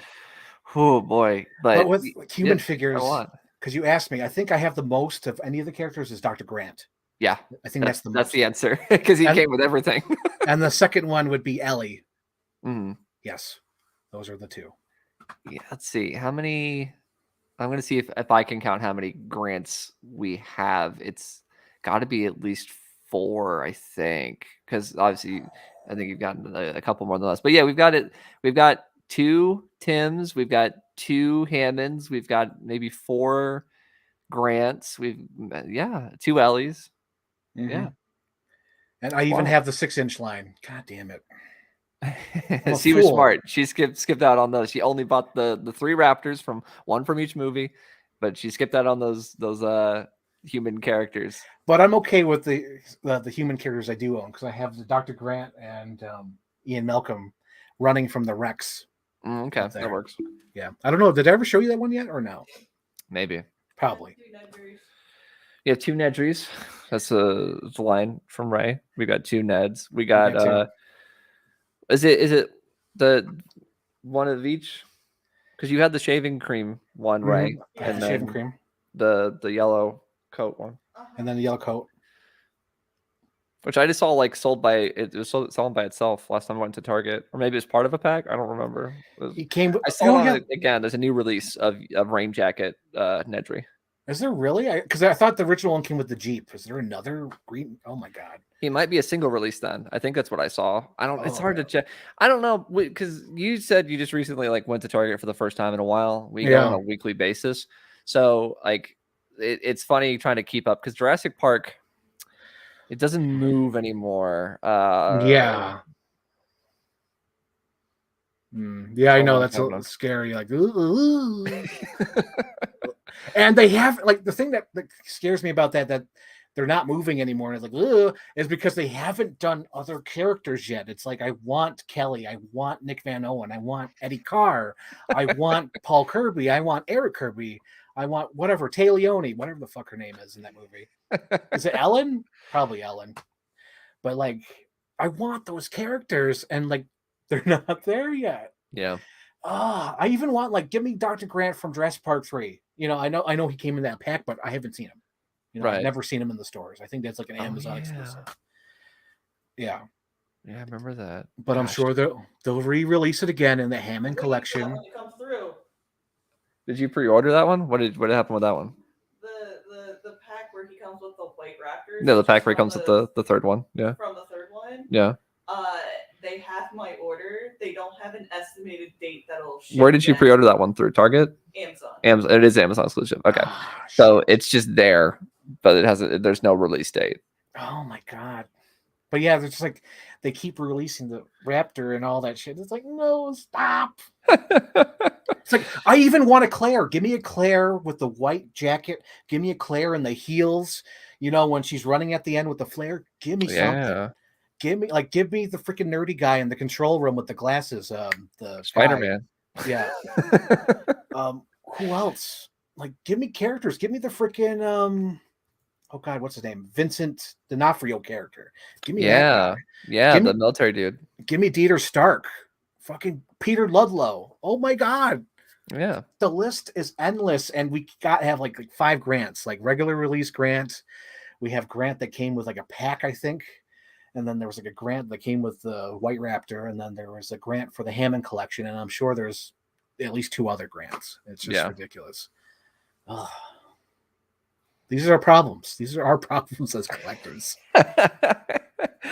Yeah, because like we just discussed, I totally understand having main character always available, but it's like you have to sort of give both. And I think Marvel Legends tends to balance that well because they'll give you like every X-Men wave has either a Cyclops or a Wolverine, but then they give you like character from like the letter G in the encyclopedia of Marvel characters, and you're like, who the hell is this guy?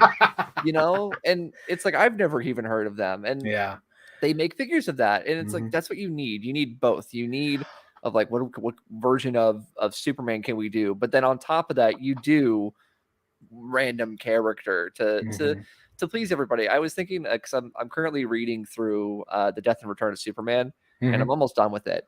And it's so funny because like there's some stuff that you can sort of just pick up and know about, but then there's tons of stuff where it's like if you don't know the context of what's happening, you're completely lost because it's all these 90s characters that don't exist anymore. There's like a guy called gangbuster, and he's just a dude who goes around and like as a superhero outfit, but it looks like football pads.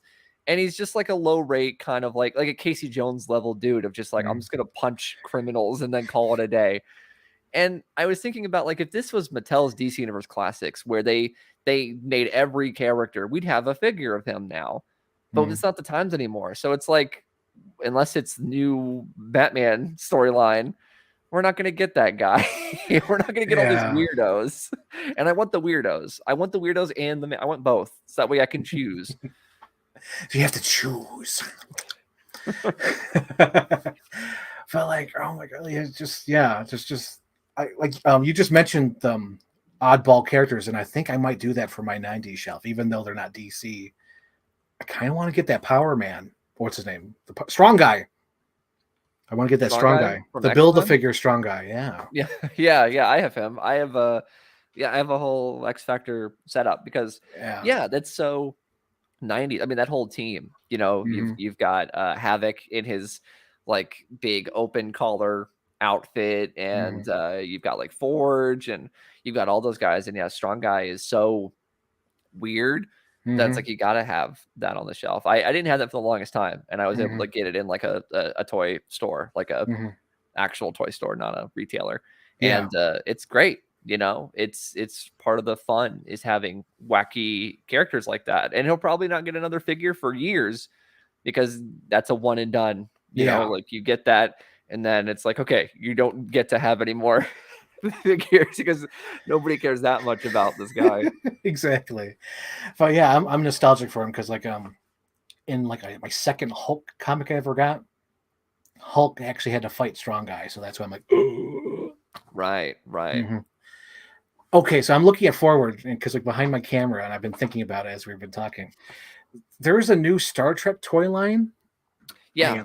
And it looks great, but I'm thinking like, what the like, why? Why now? You know what I mean? Because there's too many toys. It's because everybody's hopping on this chance. You get to rip it open like it's a Red Letter Media video. I can't because it's signed by Mike and Jay and the actor. Oh, so it is a Red Letter Media video. Oh yeah. Yeah, like because everybody has toys. Like something we didn't mention. But like for the Indiana Jones stuff, part of the whole initiative is they're re-releasing the old Kenner style figures, like the same way they're doing with Star Wars, the same way they're doing with G.I. Joe, and like you mentioned, Transformers, and like it's the same thing. So it's like, who doesn't have toys right now? And so like, who's out? Kirk, Spock, Khan, and their Star Trek 2 outfits. Yep. Picard, Data, Riker.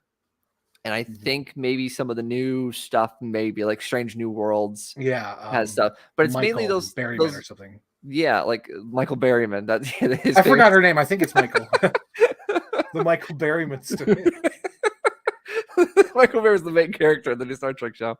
So yeah, you have all this like those are the icons, and they're never gonna make any more. I bet because I go there and it's the same ones.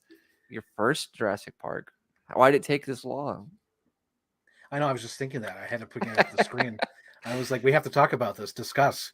Well, Captain Iron Dog. What it is. Yeah, Captain Iron Dog. Don't just leave us hanging. You bought your first Jurassic Park toy? What was it? Yeah, you gotta tell us. But tell us about it, Janet. Tell us now. Holy shit.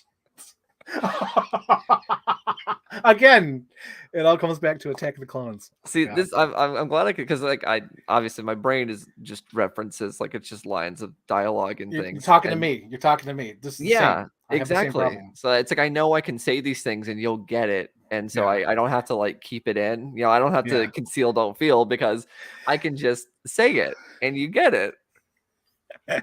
Yeah, because like there's some times where I'm like, you know, the one with the pompadour, Elvis, the Friar Tuck. The Friar Tuck. And like nobody gets it. I know nobody gets it. And like there was a thing at work where I literally had to explain. I'm like, I'm sorry, I have to explain what I just said. And like, you know, explain the reference, but it's just like, oh. You have to understand. I need to show you. What? I can't. Jurassic Park. But like seriously, Captain Iron Dog, don't leave us. Oh, there it is. He said it. He dropped it. Here we go. It was the Carnosaurus, mainly because of the movie Dinosaur. Oh. You should have gone the expensive route. The one on Big Bad Toy Story. What the fuck is it called? It's the Nabu. No. Nabu. Hang on. I wonder how can I use this live You stream? should have gone the expensive route. Well, that's cool. Dinosaur is an amazing flick. The only thing I remember is that teaser Alandar. trailer. That's the I think I literally referenced that the other day to Ray, where I think we saw. What did I see, Ray? Was I see like an egg, and I'm like, that egg's gonna float down the river and get picked up by a bunch of monkeys.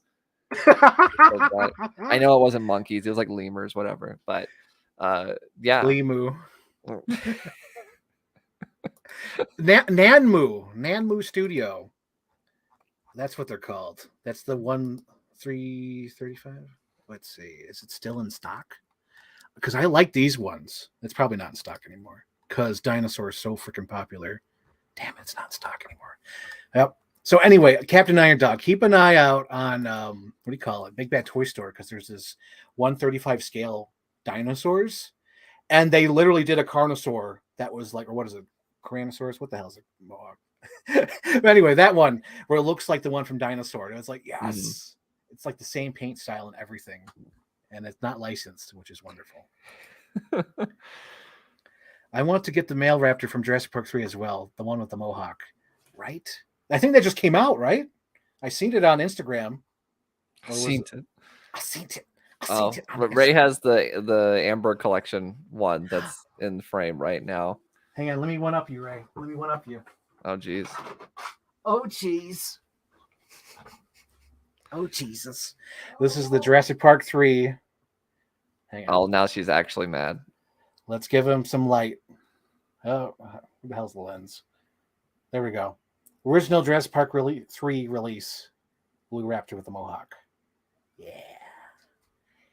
Is she jealous now? I'm sorry. She screamed. I don't know if it I heard it. That picked up. So she's jealous of that? She held her head back like a Peanuts character. It still fucking works. Oh my god. We've got some original Jurassic Park toys. They're in the video from the is she getting up to get them? Is that what's happening? Oh god. So is this a competition now? Oh god. There she went. God. Competition. Hang on. I got the command center right there. Boom. She can't reach them. They're on the top shelf. I can't reach. There she goes. She's sad. She can't show off her stupid dinosaur toys. Yeah, it's something. Anytime we get a chance to find like original JP stuff, she's always like buying it up because why not, right? Yeah. Whenever you see Jurassic Park stuff, buy it. No matter how, like, even if you don't love it, like freaking not Jaws Jackson, but the other guy. Do I have him? Oh shit, I do have him. Oh my god. Hang on. I'm so excited to talk about my shitty Jurassic Park toy. Like this guy. This guy is a nobody. I don't even know his name. This guy's like a nobody. He came with that, like the three, like what do you call it? There was like three of them. It was like Jaws Jackson, and then there was the other one who had like no wait, there was four of them. There was two poacher figures, Jaws Jackson, and then this guy. Great.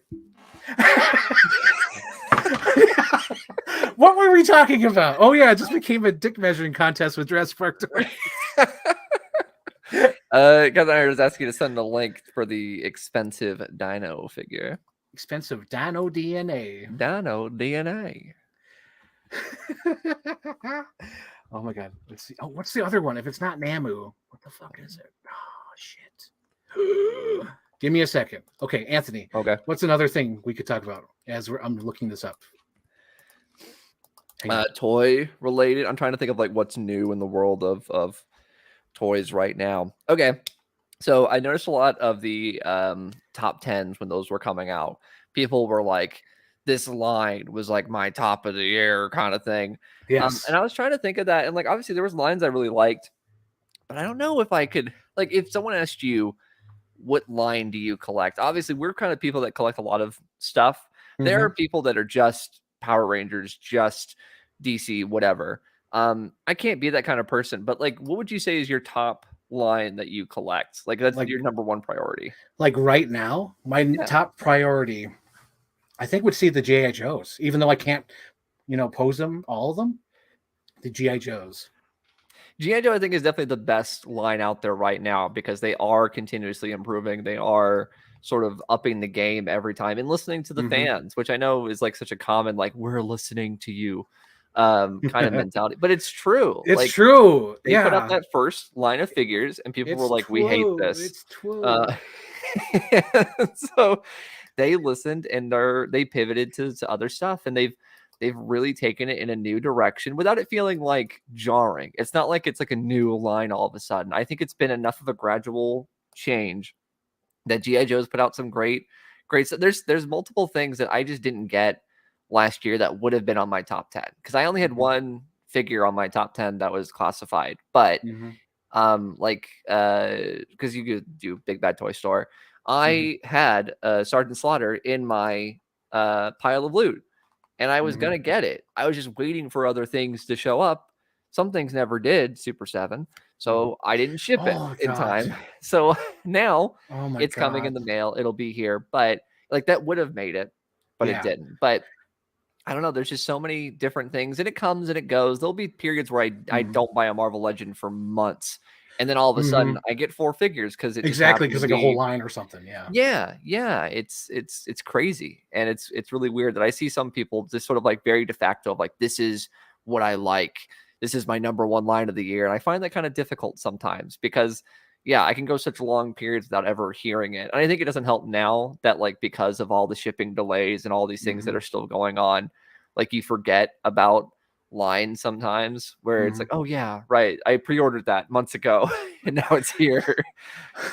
Oh my God, that was with me this year. It was so bad. I felt like, oh my God. I pre-ordered that sexy Ian Malcolm. Totally forgot I ordered it. And then it showed up. Like I saw it on Instagram, and then it showed up on my doorstep. I'm like, oh my God, I forgot I ordered this. And I was so upset that I ordered because I was like, why did I order this? But Right. then that Muddy Jeep came out. I'm like, redeems it. The Muddy Jeep completes the look of the sexy Ian. There you go. Makes it nice Mhm. and complete. Do you keep track of your pre-orders? Like, do you have like a document sort of list, or do you just wing it? I try not to pre-order because that fucking Zack Snyder Superman kept popping up on and off my credit card. I know you told me the trick, but like after that, I was like, I'm not even gonna try the trick. I'm done.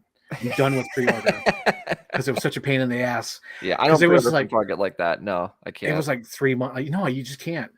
Before we go too far, I wanted to acknowledge what Captain Iron Dog asked. He asked for a link. Currently, it's unavailable on stores, but you can go on eBay. But what do you call it? I sent a YouTube link of a review of it, so you can actually check enough. it out. Yeah, that's good enough, close enough. And if you want to get it on eBay, because I'm sure it's there. I can get more for that on eBay. Throw in a bar soap. Yeah, I fall into the trap of pre-ordering too much just because I collect too many things and I know what it's like to miss out on it that I don't want to do that. So like Oh my God, there's so many things I missed out on. Power Rangers is a perfect example where Mhm. if it's a Ranger, I'm gonna get it because I have no reason not to try to complete every team. And there's a lot of teams, so I just go ahead and pre-order. Now, granted, there are levels, right? Mhm. Oh, it's him. It's that guy who made that movie everyone hated, and he just pretended that everyone liked it. I pre-ordered this guy. Oh, I missed out on the pre-order of this guy, and he sold out. And this is the most expensive thing I've ever purchased in my collection. I'll say You that. got to prioritize because there's stuff where it's like, okay, if I see it, it's meant to be kind of thing. I had that Mhm. recently with Marvel Legend Lizard. You know, they had the retro carded. It was Walmart exclusive, and Mhm. it was like slightly more expensive than a Marvel Legend, especially for when it went up. Now it's almost the same price, but Mhm. it was something where it's like, okay, I want the Lizard because it's like the Lizard. He's a Spider-Man villain. Like, he's iconic. Dr. Yeah. Connors. But I knew that's like, if I see it, I see it. And so I went to Walmart and it was there. And it's like, I know if I don't get this, it's going to be gone. And I think it was something where it's like, okay, if and sometimes you'll set those limits where it's like, I'll give myself one more time. If I come back the next day and it's there, then it was meant to be. And it was. So I bought it and I never saw it again. It was, it's not in stores anymore. There's things like that with you guys because I'm in the store and I saw that Selena Kyle with accurate to the movie Batman. Yeah. And I'm like, Ray, like I even called you. I'm in the store. I'm like, Ray, I have 2 That's of them in my right. cart. And she's like, I need it. I'm like, all right, I got it. And then even with you, I'm like, did you find your Turbo Man yet? You're like, no. I'm like, I got it. Zachary, my brother Zachary, he got that. Was it for Ray? Was it for my birthday? What was it for Christmas? It's a while ago, obviously, when it came out. Whenever it came out, he bought it for me. And then Ray was like, oh, he already got it. Frank gave it to him. And then he was like, oh. And so he kept it. And then he didn't give me another gift. He just kept the gift. And then he didn't give me anything that year. It was the year without a Santa Claus. Meanwhile, mine is like it's nestled safely, not under a tree, but up on a shelf because you put it in the special wrapping that replicates the movie. And so I technically, like anything could be in there because I just have it with the sleeve on. Yeah. And so there's no Turbo Man on display. It is almost like a recreation, like a prop. Yeah. From Phil Hartman's little living room. And that's how I prefer it because Johnny's Turbo Man toy. Yeah, exactly. It's I bought it months ago. That's just so much cooler because the Turbo Man figure, I've gone on this rant before. I genuinely hate how it's not like the movie. It's just so drastically different in every which way. But it's funny because the movie version is so cheap. It is like literally like 5-point articulation. Yeah, it's like those figures that we have now, like the big whatever they're called. Do I have an example of that? I might.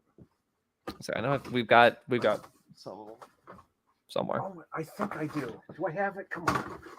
I have it. Yes, perfect. Close enough. It's not the G.I. Joe one I have, but it's like one of these guys. Yeah. Where it's like simple articulate. Like, even like this is too much for Turbo Man. Yeah, we didn't have that, but it's that same mentality where it's like it's they're doing their impression of a hot dog. They're just like that. And they couldn't do that. They gave it stupid. It's got like holes in the chest because there's like a speaker inside, and his chest is too wide, and it's so your version is much better than what I could have possibly just picked it up at the store because you provided the Christmas magic. Yeah, I did because I was like, I can't just send Anthony this, because I think I waited too long too because I was waiting for like other things to put in the box, and I was like, I gotta go with the extra limit, which I always do. I always go extra. You do, and I know it's easy to say, but like we do appreciate it. Like we really do. Absolutely, it's always really a lot of fun whenever we get this, because half the time it's just like stuff. It's like, oh, that's cool, and then other stuff. It's like, how, why, what? Like it's like part of the fun is the confusion of like, where did you find this? You really are like Tim Allen. It's the Santa Claus 2 where he brings out all the toys. This is toss across. Yeah, I never told anyone. That it's because I can't like going off tangent, but what that one box I did for Kirk, I had no fucking idea that book was nostalgic to him, and when he got so nostalgic, I felt like Tim Allen and Santa Claus because he's like, I never told anyone about this book. How did Frank know? I was like, oh my god, that's such a coincidence because we were both kids at that time into wrestling, and we both got that book. Yeah, I'm sure Kirk has a whole bunch of stories about wrestling and stuff in his youth because, like, his family's like involved in this stuff. Like, he's part of that world. Like, he's still to this day they like commentate like shows and whatnot. Like, his dad is like technically like an expert. Like, he's someone that like Dave Meltzer will, and I'm giving scoops on another man's family. But, like, I think Dave Meltzer, like, hey, I need information on this Australian wrestler. And it's like, wow. So like I've had these like scenarios where I want to go up to Dave and be like, I'm best friends with Kirk Beatty, and he'll be like, what? I'm like, Junior, not not the man you talk to. Oh my god, this is all hot scoop. It is. Dropping here. Exclusive. I can actually put exclusive in the title now. Exclusive. Inside scoop on the Beatty family. And hang on, thumbnail. Oh, hang on, yeah. And then in the middle, we just have a PNG cut out of him Just within very like bored. in his Hawaiian shirt when he's at that party. Perfect. Perfect. Kirk Beatty scoop. He gets all the scoops. It's great. Holy shit. Oh my god. But yeah, speaking of toy lines that I'm trying to collect, other than that, I think oh my god. So, Ray collects her Monster High. What I've been collecting is the Barbie extras. I think that's the other main one I'm collecting, because I collect the GI Joes and I collect the Barbie extras because I have a reason. I have because they're actually like, designed and actually feel like clothes, because Right. the regular versions are just like printed on textures where it just looks like it's supposed to be jean pants, but it's just like printed on. Yeah. And it's like, no.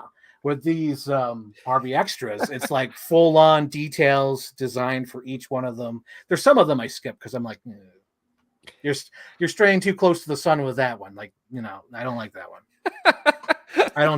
I don't dig him. I don't dig the vibe he brings to a set.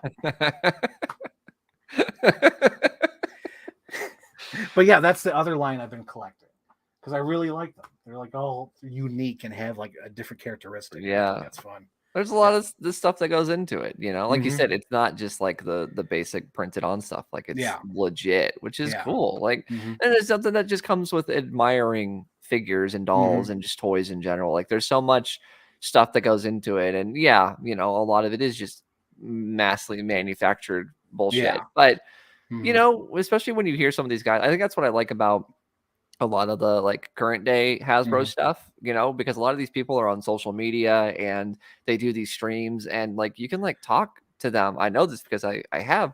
And so it's like you can talk to them and like get into the how and why Great and all interview, that by the stuff. way. Oh, thank you.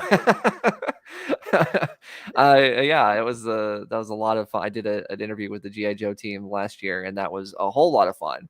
And yeah, I can't say anything, but I hope to do more in the future. So take that however you will. And yeah, like they're all really cool and they're really nice. And I've talked to people where you have that feeling of like they're not going to talk to me, right? And then you message him, and it's just like, yeah, hey, here's some info. It's cool. Like we've Mhm. never been in an age where we can talk to the people who make this stuff, and I I think know, that's it's so weird. awesome. Yeah. Like, because like you could just like send out a tweet and they'll respond like, I've been seen. Yeah, it's really different, and Mhm. I guess that's kind of something like James Gunn is super active on Twitter for better or for worse. But I know he's explained in the past of like when he was a kid, how cool would it have been if his favorite director reached out to him, And it's that feeling of like, oh my God, James Gunn replied to one of my tweets. Like he's trying to give that feeling of interaction. Because Mhm. yeah, when you're young and it's like Spielberg or Michael Mann or whoever, Mhm. it'd be nonsense to be like, oh, I'm acknowledging you. It'd be weird. And he's Yeah. providing that almost like a service. He's out here interacting. It's like, oh, he knows my He knows name. my name. Jamie. One of my first interactions was Ben Stiller because I was so excited. I was like, "Oh my god, like with all this superhero stuff going on, can you do like a updated version of like Mystery Men? Because that would be super hilarious nowadays. Of all the old Mystery Men, all old Yeah. and tired." It'd be And he's, funnier. I Yeah. know it would like it's not only like a cult classic, but like it would be super funnier that they're all deadbeat superheroes. And he was like, Yeah. "No, we're like that's not going to happen." I was like, "Oh my god!" Of like all your movie ideas, that's the No. one you should do. Like get the team back together. No one's working in that team. Come on. Yeah. Yeah. They're all available. Hank Azaria. What's her name? Janine Garofalo. Dane Cook. Come Yeah. on. I Do don't it I up. don't see why not. Yeah. They What probably was can't get Greg Kinnear. That's the thing. well, He's too big. well, yeah, of course. Of course. Yeah, of course. Greg Kinnear. But yeah, I think that makes a lot, especially right now where everything's being brought back. It's like that would be a fun idea at least. Like no one Yeah. would complain about bringing back Mystery Nobody Men would. 'cause no one cared to begin with. So it's like you It just, had a toy line though, crazy enough. yeah, it's Yeah. where All Star comes from. Like that predates Shrek. Mhm. People love that song. Get All Star back. do another meme song. Oh my god! Wait, they can't get. I totally forgot. Greg Kinnear died in the first movie. That's why. So they have no excuse. No excuse. All right. Well, we freed up our schedule. We can. It's Michael Bay. They can't get back. That's who they can't get back. He had a cameo in it. That's why. He's currently under fire for killing a pigeon or something. I don't know what that's about. Did he? Oh my god! I believe it. He said he didn't. He said he never did anything like that because he loves animals. But what was that movie called? The Underground Six, that Netflix movie with Ryan Reynolds? Yeah, supposedly a pigeon died on set, and Italy is after him, and he was like, "That's bullshit. I never killed any pigeons." And it's like, that's a story. Someone picked that up. Someone was like, "Gosh, if only Michael Bay was in the news." Oh, hey, look, this will count. I just feel like it's Watchmen. Like, pick whatever's in that file, and they pick that up. Michael Bay killed a pigeon. Dun, dun, dun, dun, dun, dun.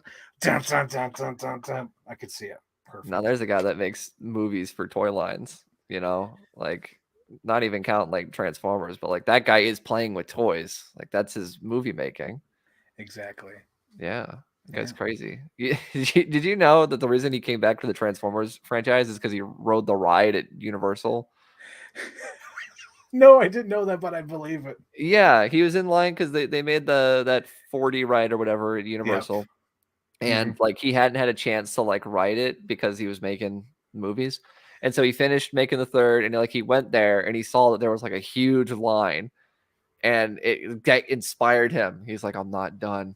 It's like these people clearly want more if this line is so long. And he wasn't lying. Wasn't that fourth one like the highest grossing one out of all of them? It was. And then the fifth, I think the fifth one was like the first, besides the first film, to like not hit $1 billion or whatever. Actually, I don't think the second one hit $1 billion either. But like the fifth one, like by their standards, tanked because it was made like 700 million instead of 1.4 billion, and that was like the first signs of like But I was going to reference something, but I know you probably wouldn't get it. It's too obscure. All right. So I won't. Thanks for playing. Hang on. Do you get it? See, no. It's vague enough, but it's from the review of Star Trek on Red Letter Media when they talked about when Data was mocking the human technology because he was learning about how to be human. So the guy said, and he was like, oh. That's so obscure. I love it. Wait, Anthony. I think on my last, because I was looking up here and I've been looking at it the whole time and I've been wanting to talk about it, but I don't know how to squeeze it in, so I'm just going to throw it in. Okay, great. I know you just watched, I think you did. I don't know if you did. The Casper Spirited Beginning. I didn't just watch it. What are you talking about? Oh, you did it? You just posted a picture of it? Damn, you fooled me.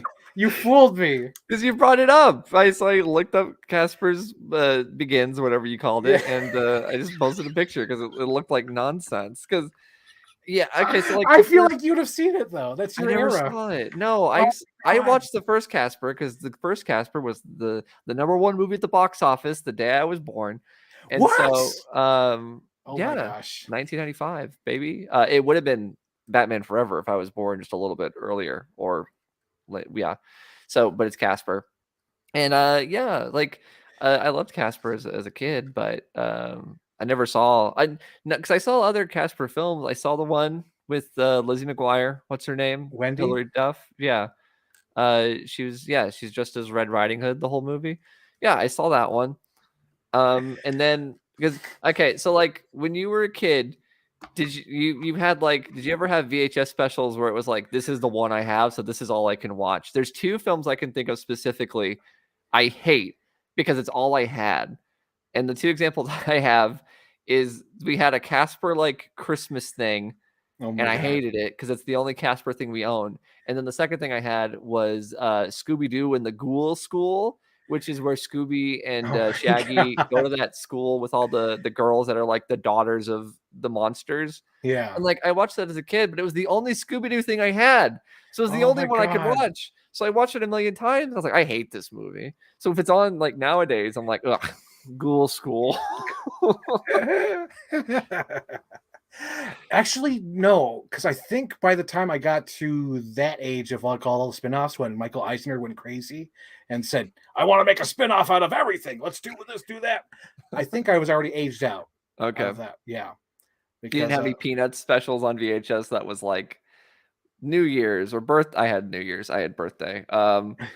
Like just No, random no, no. ass Peanut specials. no, because like honestly, I think I was aged out by then. Okay. Before the spin-off era, because by then I'm like 10-ish, I guess. I don't know. Because like 2001, I think is Treasure Planet, right? No, wait, 2001 is Atlantis. Yeah. So I'm still in that kid zone. You played at the Kid Zone? Come on and zoom, come on and zoom, come on and zoom, zoom, zoom. Who made this big mess? Does anyone get that, or am I too old for that one? I think you're too old. That one is Big Comfy Couch. But anyway, getting back on subject. Let's get back on track. Oh, okay. Back on Cat. So this was That's from Casper? It was one of the toys in the room when Steve Gutenberg goes in there and he's like, this is trash, because he's upset at his kid, because the kid keeps saying, I have a friendly ghost. I have a friendly ghost. The dad never sees the ghost. So they're supposed to have a nice dinner, and the kid wrecks the kitchen making a dinner for Casper to meet the dad. But Right. Casper got kidnapped by, I think, James Earl Jones or Pauly Shore, one of those characters. That's quite a difference. James Earl Jones or Pauly Shore. They're the voice actors in the movie. So Casper. Cat, I think that's probably what he says. So Casper doesn't show up, and the dad is furious at the mess. So he's yelling at his kid because he's in his kid's room, and like the room's pretty okay. It's not a mess, but he's like, this and this is trash. And one of them was this, and it cracked me up. And then years later, not only is this in Casper's Spirited Beginning, it's also in the movie Godzilla. It's on the computer. Like, you know, when they go to the Madison Square Garden and they're broadcasting, this is a little reference from what do you call it? Oh God, what's his name? Roland Emmerich. Mm-hmm. He's referencing himself. So years later, when I saw this, oh my God, that's right. So I seen those when I was younger. So nowadays, like this is like 2015, 2014, I'm at Nickel City Con. Okay. And I'm looking at this guy's stand. It's Sunday. And I pick up the toy and it says like, 10 or 15. I'm like, not for that. So I put it down and he says, I'll give it to you for $5. I don't want to pack it again. I've been carrying it for the last 5 years. If you can buy it right now, I'll let you buy it for $5. I'm like, deal. Because that's like, I would not pay more than $5 for this. I'm like, no. But because I saw it was like 15 or 10 or something, like, no. $5 figures is why you go to conventions and stuff. Like, that's what people want. Exactly. Was that another Red Letter Media reference? It's a little bit Red Letter Media, but I think when I do this, I'm referencing Michael Scott when he's in the office with Dwight. I think that's when I do that. I think that's what I'm thinking of. The Funny Office show. Yes. Yeah, remember that? Yeah. That feels old. Remember The Office? Remember Anthony? Wait, Captain Iron Dog. He said exactly. Exactly. So it must have been about the Spirited Beginning. Yeah, Spirited Away. I saw that movie. It was really good. I haven't seen Spirited Away. Well, you don't like movies about kids and anime, so you don't. That's funny, but yet I'm going to work on a whole collection of Speed Racer, and I have all the Sailor Moons. Speed Racer, those are violent though. Like, those aren't whimsical, like, coming of age stories. Speed Racer is like a killer that like drives people off cliffs and shoots people with guns. So that's different. He hasn't done that yet in the episodes I've watched. I've watched 4 hours of it. He's a madman. And yeah, Sailor Moon's like fighting evil and stuff. By moonlight. That's different. It's different. It's different. Oh, Captain Iron Dog's not going to explain what he meant. Okay. I was hoping he would. I was hoping that we would, say let's ask for a Spirited Beginning, and I thought he'd correct us like, no, actually, but he didn't. Oh, damn it. Not that kind of stream. Anthony. What's up? Why do you think, or what's your opinion on it? because I miss it. Burger King stopped trying for Happy Meal toys. Why? Oh, everyone did. I think it. I think there's a partial attempt to reduce plastic in terms of that. Because I just got some Happy Meal toys from McDonald's for the Mario movie. I got Toad, I got Luigi, and I got Donkey Kong, which is the three best characters. So I'm happy with my choices.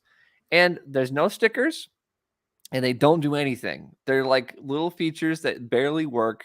They're nothing. And like they've just become less and less. And I think that's it is things are more expensive now, and I think they're like trying to reduce waste, but like you still want to provide something because that's the fun of getting those meals is getting a little toy, just a little trinket. And I think yeah, it's part of this initiative to kind of not make that kind of stuff anymore. There's a YouTuber I watch. His name is Peanut Butter Gamer, and he's got a second channel called Peeps that does more like vloggy style stuff. And he does a lot of videos showing off like older video game themed like Burger King toys and Happy Meal toys.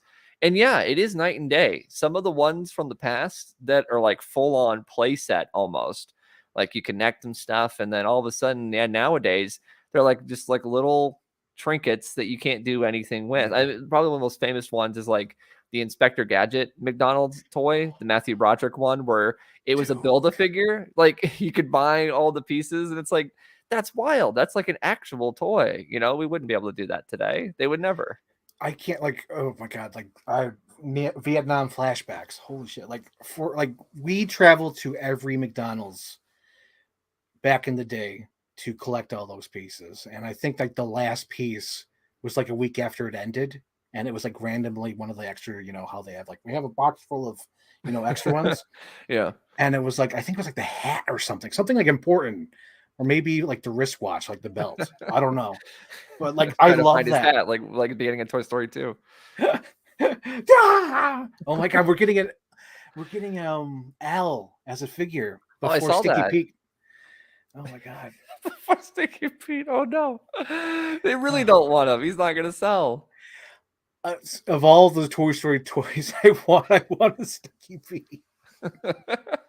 You can recreate that the casting couch scene that's deleted. Yes. Keep it alive. So you two are completely identical. And it's funny because it's just Kelsey Grammer saying it. I don't know why. It's just his voice kind of adds to the creepiness. Oh yeah, it's that smooth, you know, Sideshow Bob sound. Exactly. I was just gonna say Sideshow Bob. Yeah. Big shoes to fill. Big shoes to fill. Big shoes to fill.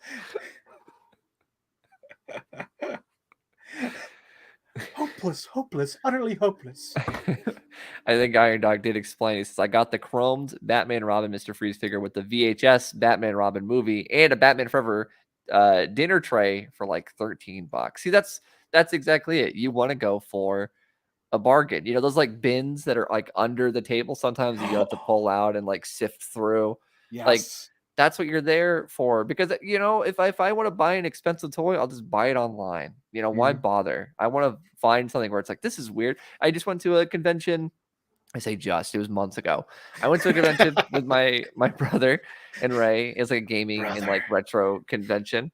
And I bought that Batman Robin figure that's like the vac metal chrome red all over him. And he looks wild. He's sick. It's like that's what I'm there for. I want to get these weird little things because you know, sometimes you go to these, it's like I kind of get it. But yeah, sometimes you go to these conventions and there's like figures that are at the store. And I'm like, I could just go to the store and get it. It's like not at a discount or anything. It's just there here. It's like I don't want McFarlane multiverse. I don't want Marvel Legends. Like if they're Marvel Legends, they better be Toy Biz. If it's DC, it better be, you know, either 90s or at this point DC Universe Classics. Like I want retro stuff. I don't want stuff where it's like, oh, you bought this, like scalped it, and now you're selling it to me at this good. Great, thanks, I appreciate it. Like I'll just buy it online. I don't get putting modern stuff at a convention because where's the fun in that? I don't get the Five Below stands where they buy up everything at Five Below and try to sell it at the con. Yeah. I'm like, what are you doing? Nobody wanted those to begin with. That's why they're at Five Below. Yeah, nobody wants them. So what do you think is going to happen? Like, are they just trying to trick people? It's like, oh, if it's at a convention, next to vintage Power Rangers and Ninja Turtles, it must be worth something. Like, are they trying to trick a parent that's there with their kid? I don't know. Well, not at these Five Below ones because it's strictly Five Below items, which is crazy. Yeah, that's weird. Yeah. Or at least at mine, because I know there's like specific, like, because there's even like a flea market that does it where they'll have like a whole like setup and it's like mostly Five Below items. I'm like, what are you doing? What are you doing? Yeah, nobody wants that. Nobody Nobody likes you, wants that. Booster. I still can't believe we don't have a Dementor. They could have done that for the nostalgia line. Why not make a Yeah. Dementor? So there's two of them instead of all Turbo Man. Yeah, it's one of those things where it's like I don't collect a lot of the like the reaction figures from Super 7, right? Like I'm not into that just because like Yeah. I'm over 5 POA. I buy the G.I. Joe stuff because I like the what if factor, and we don't. What if?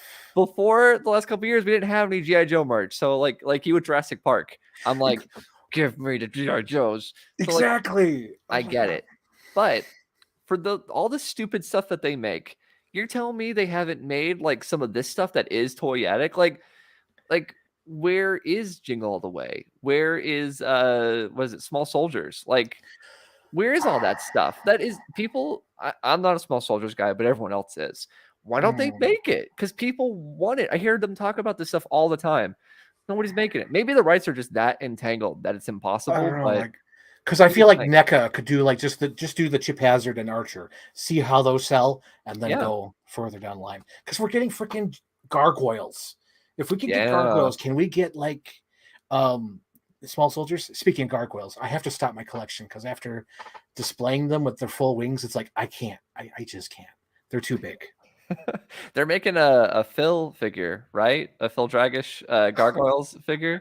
I'll get the Phil Dragish and the cop. Okay. But that's it. That's it. That is it. Yeah. That is it.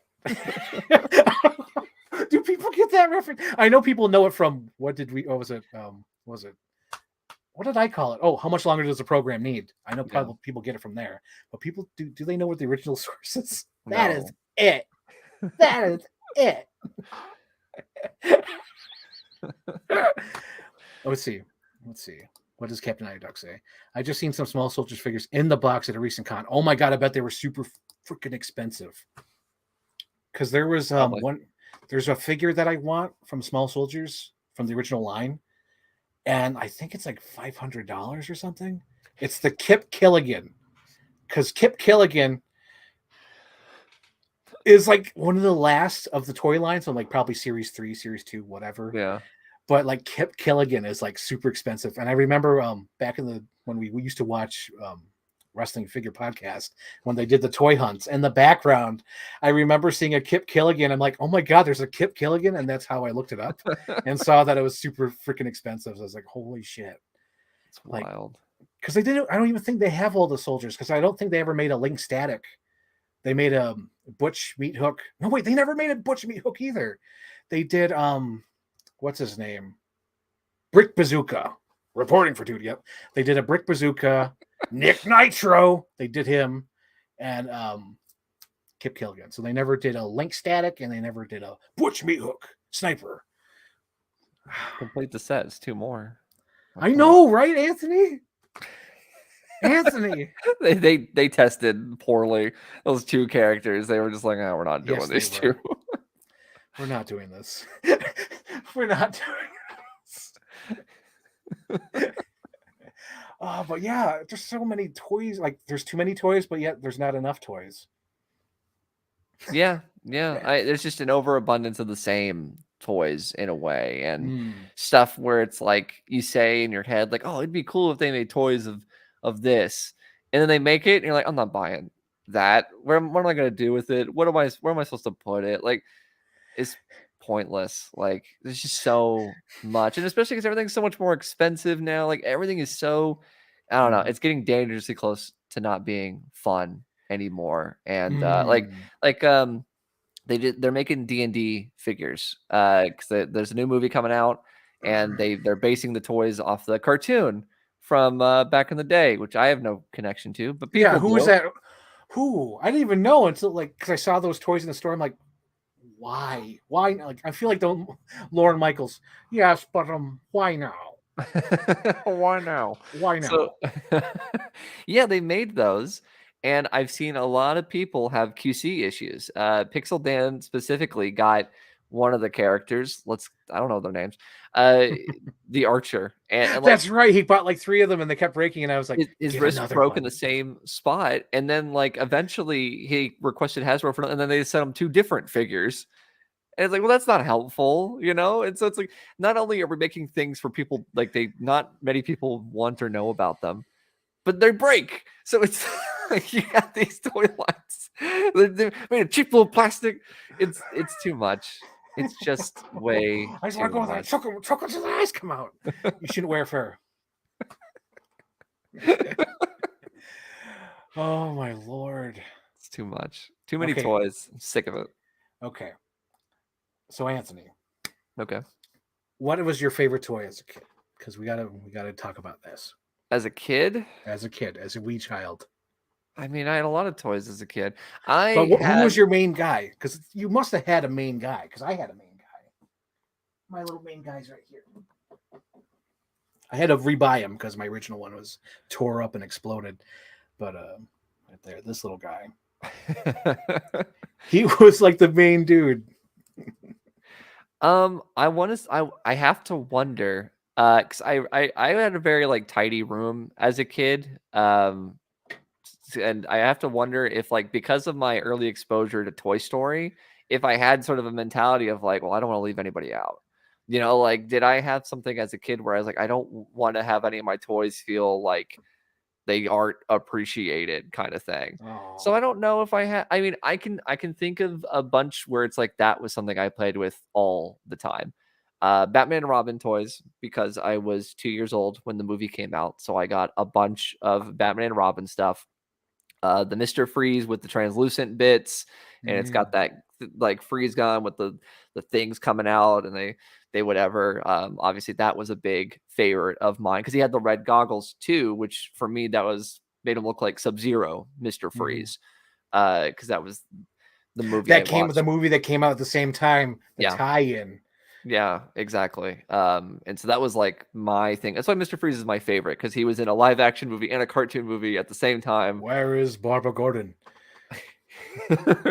Is she safe? Is she all right? In your anger, you hand me my blanket. Hand me my blanket. I gotta wear it for the story. So like Batman Robin was my thing. Like it is.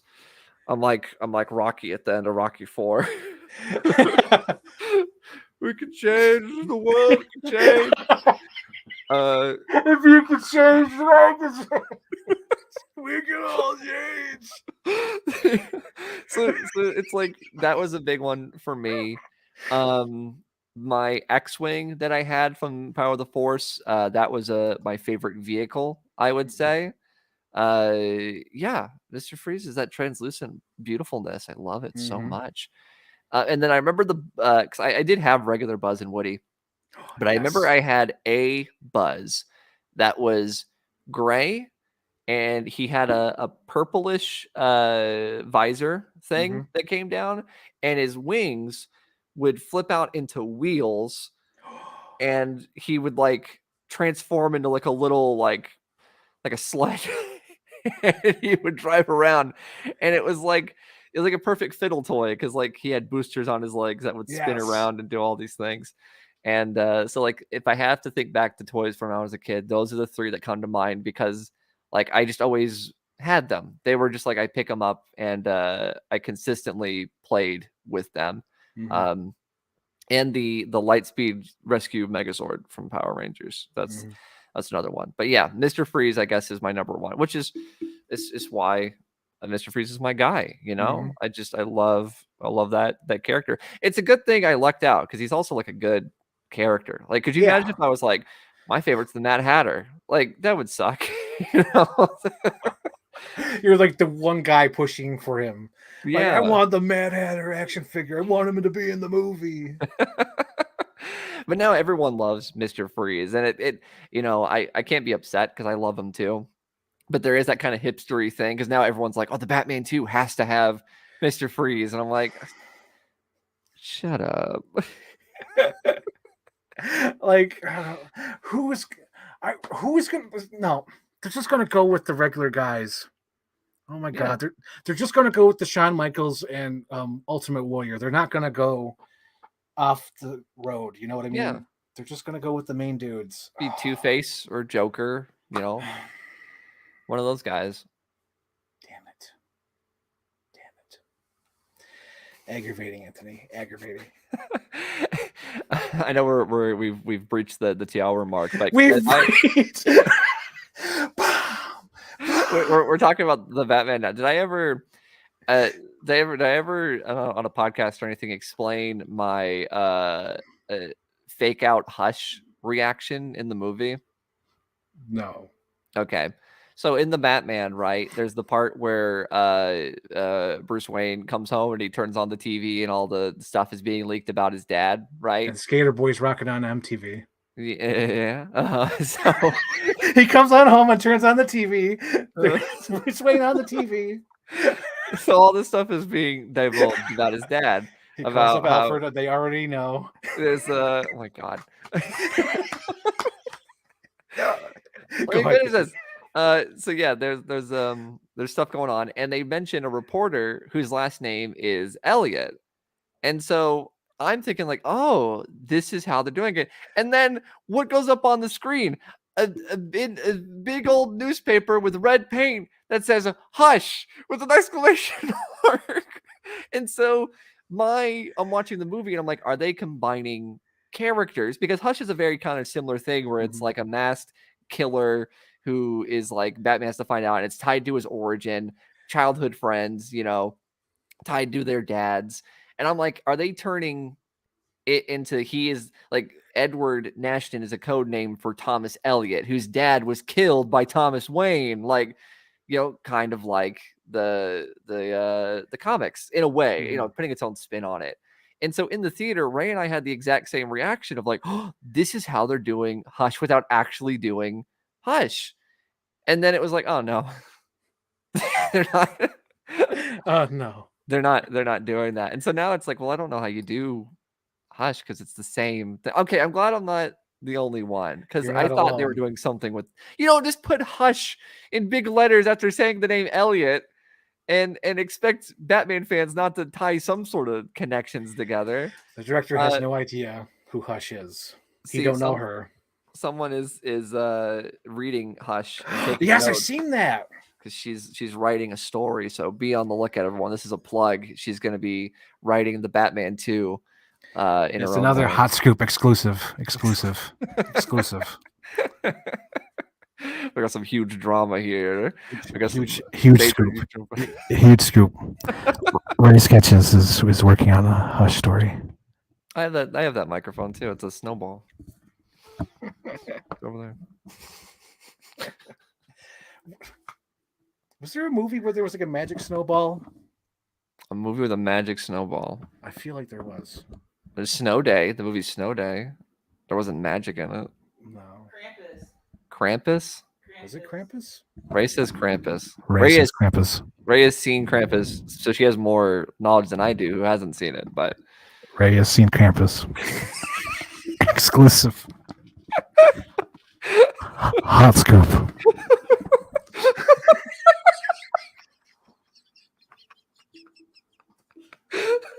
Anyone tuning in now is just seeing us laughing, and you're wearing a Batman. I'm so warm. I have a hoodie on, and I have a shirt. What's on under this? Transformers. It is like I got this stupid blanket on. I got a hat on. It's just a bad idea, but I'm committed. What, you secret agent?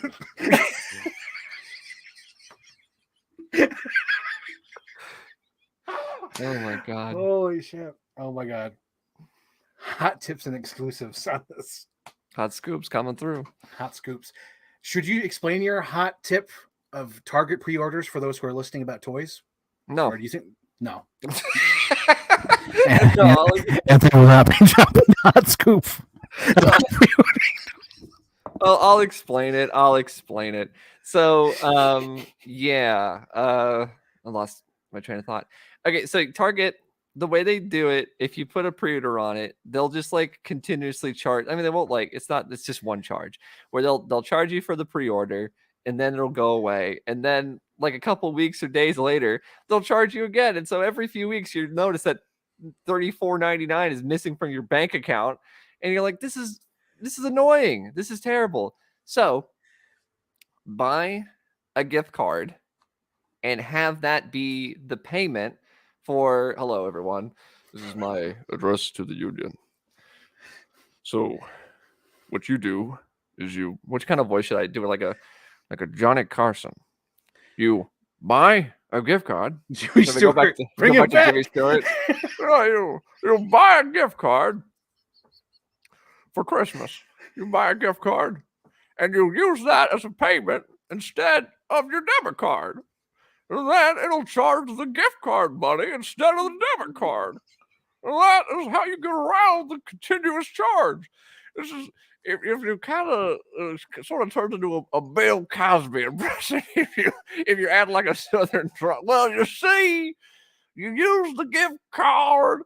You notice how everyone goes like the extra mile with a Bill Cosby impression? They go that way. But yeah, use a gift card instead of your regular card. And that way you pay for it once and you don't have to worry about it anymore. It's already paid. You don't have to worry about it coming out in 9 months like a baby is because you already took care of it. Damn it. I had to mute myself because I was laughing too hard. So I'm good. I'm safe. And then you throw that little freaking hand grenade on the end of that. Just throw it out there. That's what's best. Yeah, you did. You went right at the end. Walked away without looking back. Holy shit. Oh my God. This is how you know it's a good stream because I'm doing like impressions and voices and stuff. Yeah, this is great. Which is always a personal favorite of mine. So yeah. See what the Jello pudding, they don't know what the jazz is all about. Do you remember when it was like inappropriate to joke about him, even though it's like you should joke about him? If he's a bad person, you should make jokes about him because who cares? If Bill Cosby, I don't care about his opinions or his like feelings. We were making pudding pops jokes before. Now it's just like, take a little drink of this, have a little fun. What's he gonna do? What's he gonna do? Nothing. Nothing. He can't even see me. So senile. Oh, jeez. Okay, so I'm trying to think. Is there any other questions or discussions or topics? So as a kid, okay, what was the line that you had almost all of it as a kid? As a kid, well, as a kid, it was I've said this before somewhere, I'm sure, but my nana, my grandma, my dad's side, she worked at Toys R Us when I was young. Actually, up until like the last 5 or so years ago, when Toys R Us was about to go under, they like gave her the heads up of like, you are let go, and trust me, you'll probably want to be let go. that was the careful thing they did. But anyways, so yeah, I mean, I mentioned earlier, Batman and Robin, a lot of the BTAS stuff I had a lot of for sure. And then that evolved into when Star Wars, The Phantom Menace came out. I had, Panaka, I had Qui-Gon and Obi-Wan and Darth Maul, and I had the communicator thing. I guess a little side because I was so into The Phantom Menace. I had all the vehicles, the Naboo fighter. I had a inflatable swimming pool that was the droid control ship, the donut with the donut hole still in the middle. God. So that was a pool that I had. And so like I'd get my ships and like fly it around like in the pool.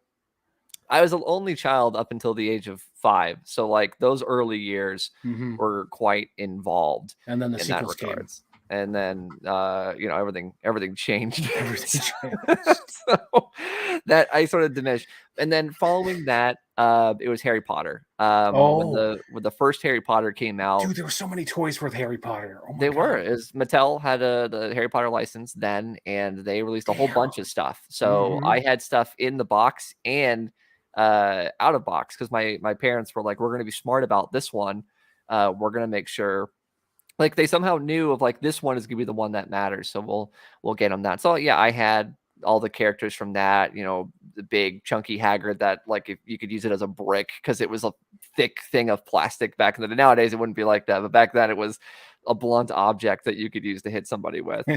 And I would say that was probably like the last bit where that was like a complete thing, was like Mhm. the Sorcerer's Stone, those early Harry Potter Mhm. years. Because obviously as the years go on, you drift off and you don't collect as much. But yeah, I Mhm. had like play sets and board games and all the stuff from Really? that first So you movie. were younger than me, and then around the same time we both start easing off collecting.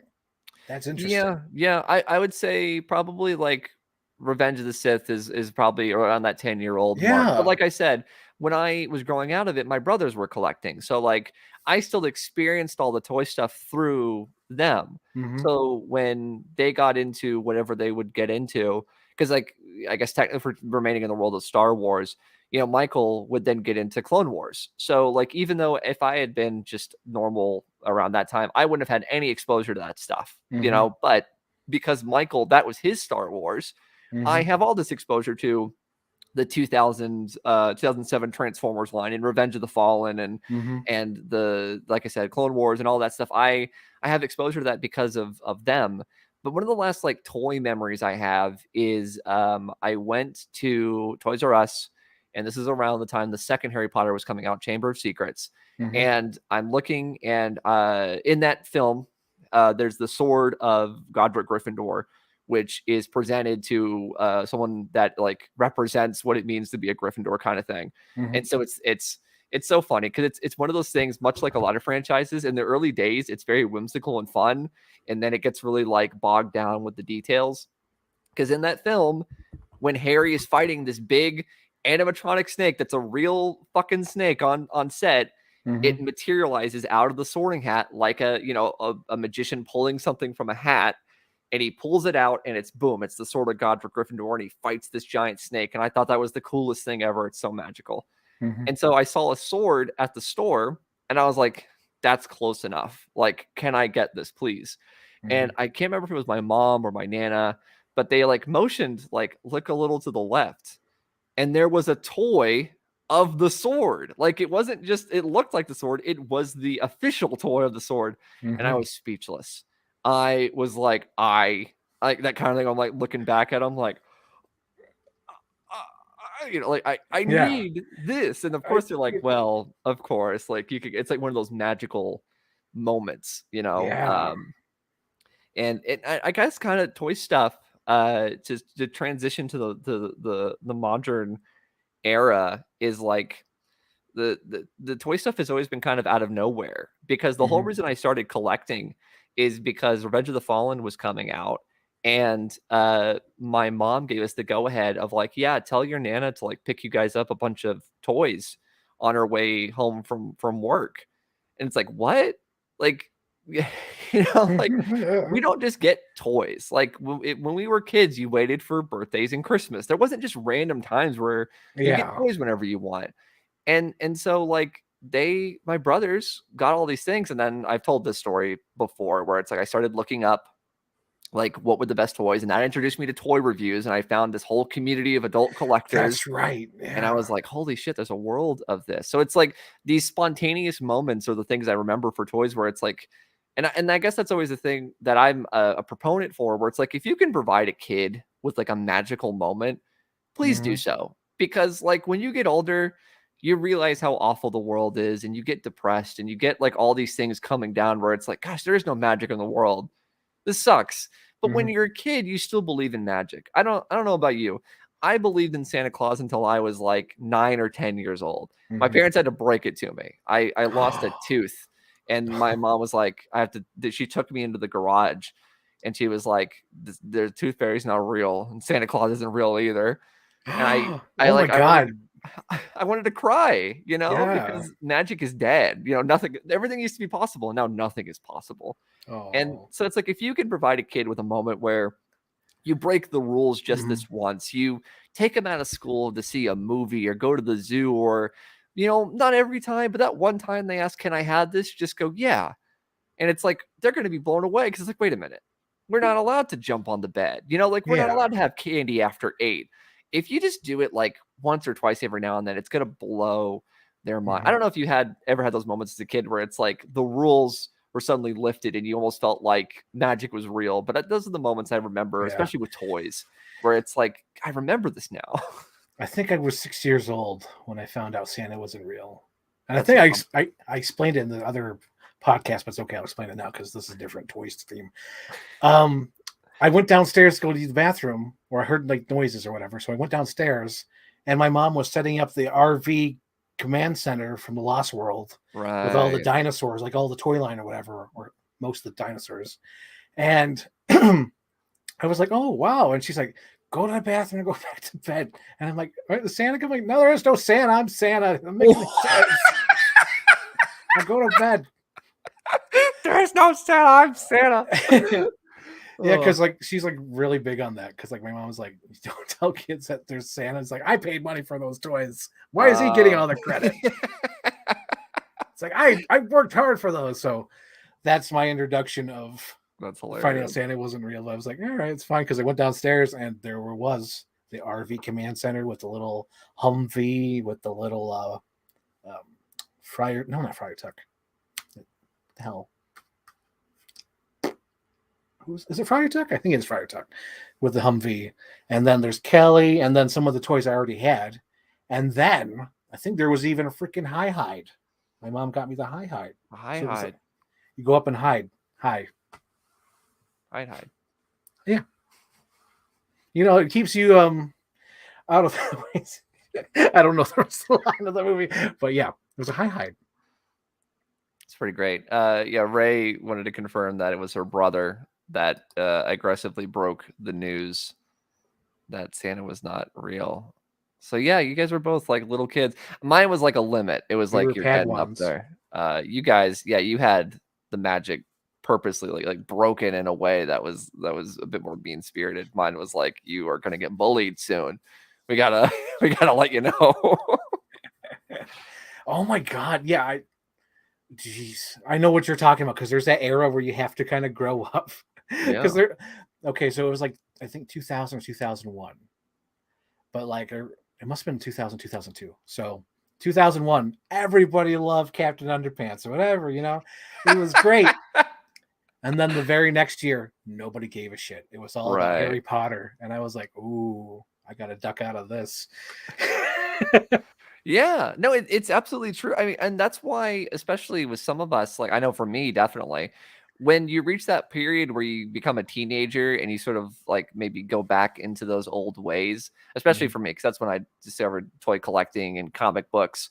That's why you go so hard and become so cringe, because you feel the need to be like, I don't care what people think, I'm gonna like this stuff. And it becomes this whole thing. And then you look back and you're like, it didn't have to be so like aggressive about it. Like you could have Yeah. just liked the thing, and Yeah.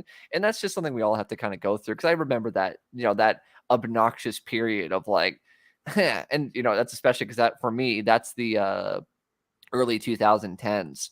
Yeah. The rise of like meme culture. I can has cheeseburger type. Like I'm a geek. I watch Firefly. Like that era of stuff. Yeah. And I I lived watch through My that. Little Pony. That was me. I was part of that culture where it was like it's very important and cool that I watch a Mhm. children's cartoon. And it's like it's not, Mhm. like it really isn't. And then eventually, you grow out of that. But I think it's because you have to grow up and then you rebel. Well, not all of us, but like part of rebellion for some is rebelling against the idea of growing up. And I think Mhm. that what it was like, no, I'm into this thing and I'm not going to hide it anymore. But it's because at one point we all felt the embarrassment of like, Mhm. well, I can't be seen watching this anymore. Like, oh God, you know, I Mhm. can't like this. It was that was another thing. Thomas the Tank Engine I was really into when I was a kid, which is so funny because that meant for the longest time, like Ringo, George Carlin, and Alec Baldwin's voices were associated with those characters because they all played the narrators at one point. Yeah. So I had a lot of Thomas the Tank Engine toys, and I remember my mom was like so sick of it, and she gave me an ultimatum of like, you can watch Thomas, but you can't watch any of this other stuff. You know, I can't remember exactly what it was, but it was like you can't watch Goonies if you're watching Thomas the Tank Engine because Thomas the Tank Engine is for little boys, and Goonies has curse words in it, so you can't watch that. And I was like, yeah, that's fine. I'll do it. And that lasted all of not even a day because it's like, well, I'm not gonna give that up. But Oh. you know, you grow out of it. Grow up. That means no more stories. I Exactly. won't have it. Yeah, and you know, it doesn't help that like other stuff encourages you to stay young. You know, it's Hook. What was I supposed to do? Watch Hook and then not want to be a kid? Being a kid saved his life and his kids. That is true. Thank you for believing. I think that's a good way to end it. Thank you for believing. Thank you for believing. Thank you for believing. You know what's funny about Hook before we leave? Little tangent. I like how everyone stops fighting when Rufio dies. Because it's all been play time with all the pirates and the Lost Kids. And then when Rufio dies, oh shit. Oh shit. Yeah, I guess it's like important because someone died. I guess because that's the idea, right? Is that even the pirates are playing in a way, Yeah. like it's silly, but then it becomes real for everybody. Yeah. In a way that wasn't before. We've gone from eating imaginary food to death, and so it's important. That food always looked delicious, by the way. Oh, it's the one thing everyone always talks about. I like how it's like that's a good place to end it, and then it's like, no, rainbow pudding. That's a good place to end it. That's a good place to end it. Rambo pudding. Not Rambo pudding. Rainbow pudding. Rainbow remedy. I used to stuff all this pain away. Okay, we're wrapping it up. We got to get out of here. Thank you, Anthony, for joining me. It has been terrific. There's been a lot of giggles. Thank you, George Lucas, for joining us. Thank you, Jimmy Stewart. Oh, anytime. And Bill Cosby, although you're in prison, but thank you for coming in live streaming. I'm in prison, dear. This is in prison for us. That's just Bane. I don't know why I'm doing that. Bill Cosby as Bane. Well, just leave, man. Yeah, okay. All right. We're done. We're done. We're done. We're done. We're done. That is it. That is it. Okay, ending now.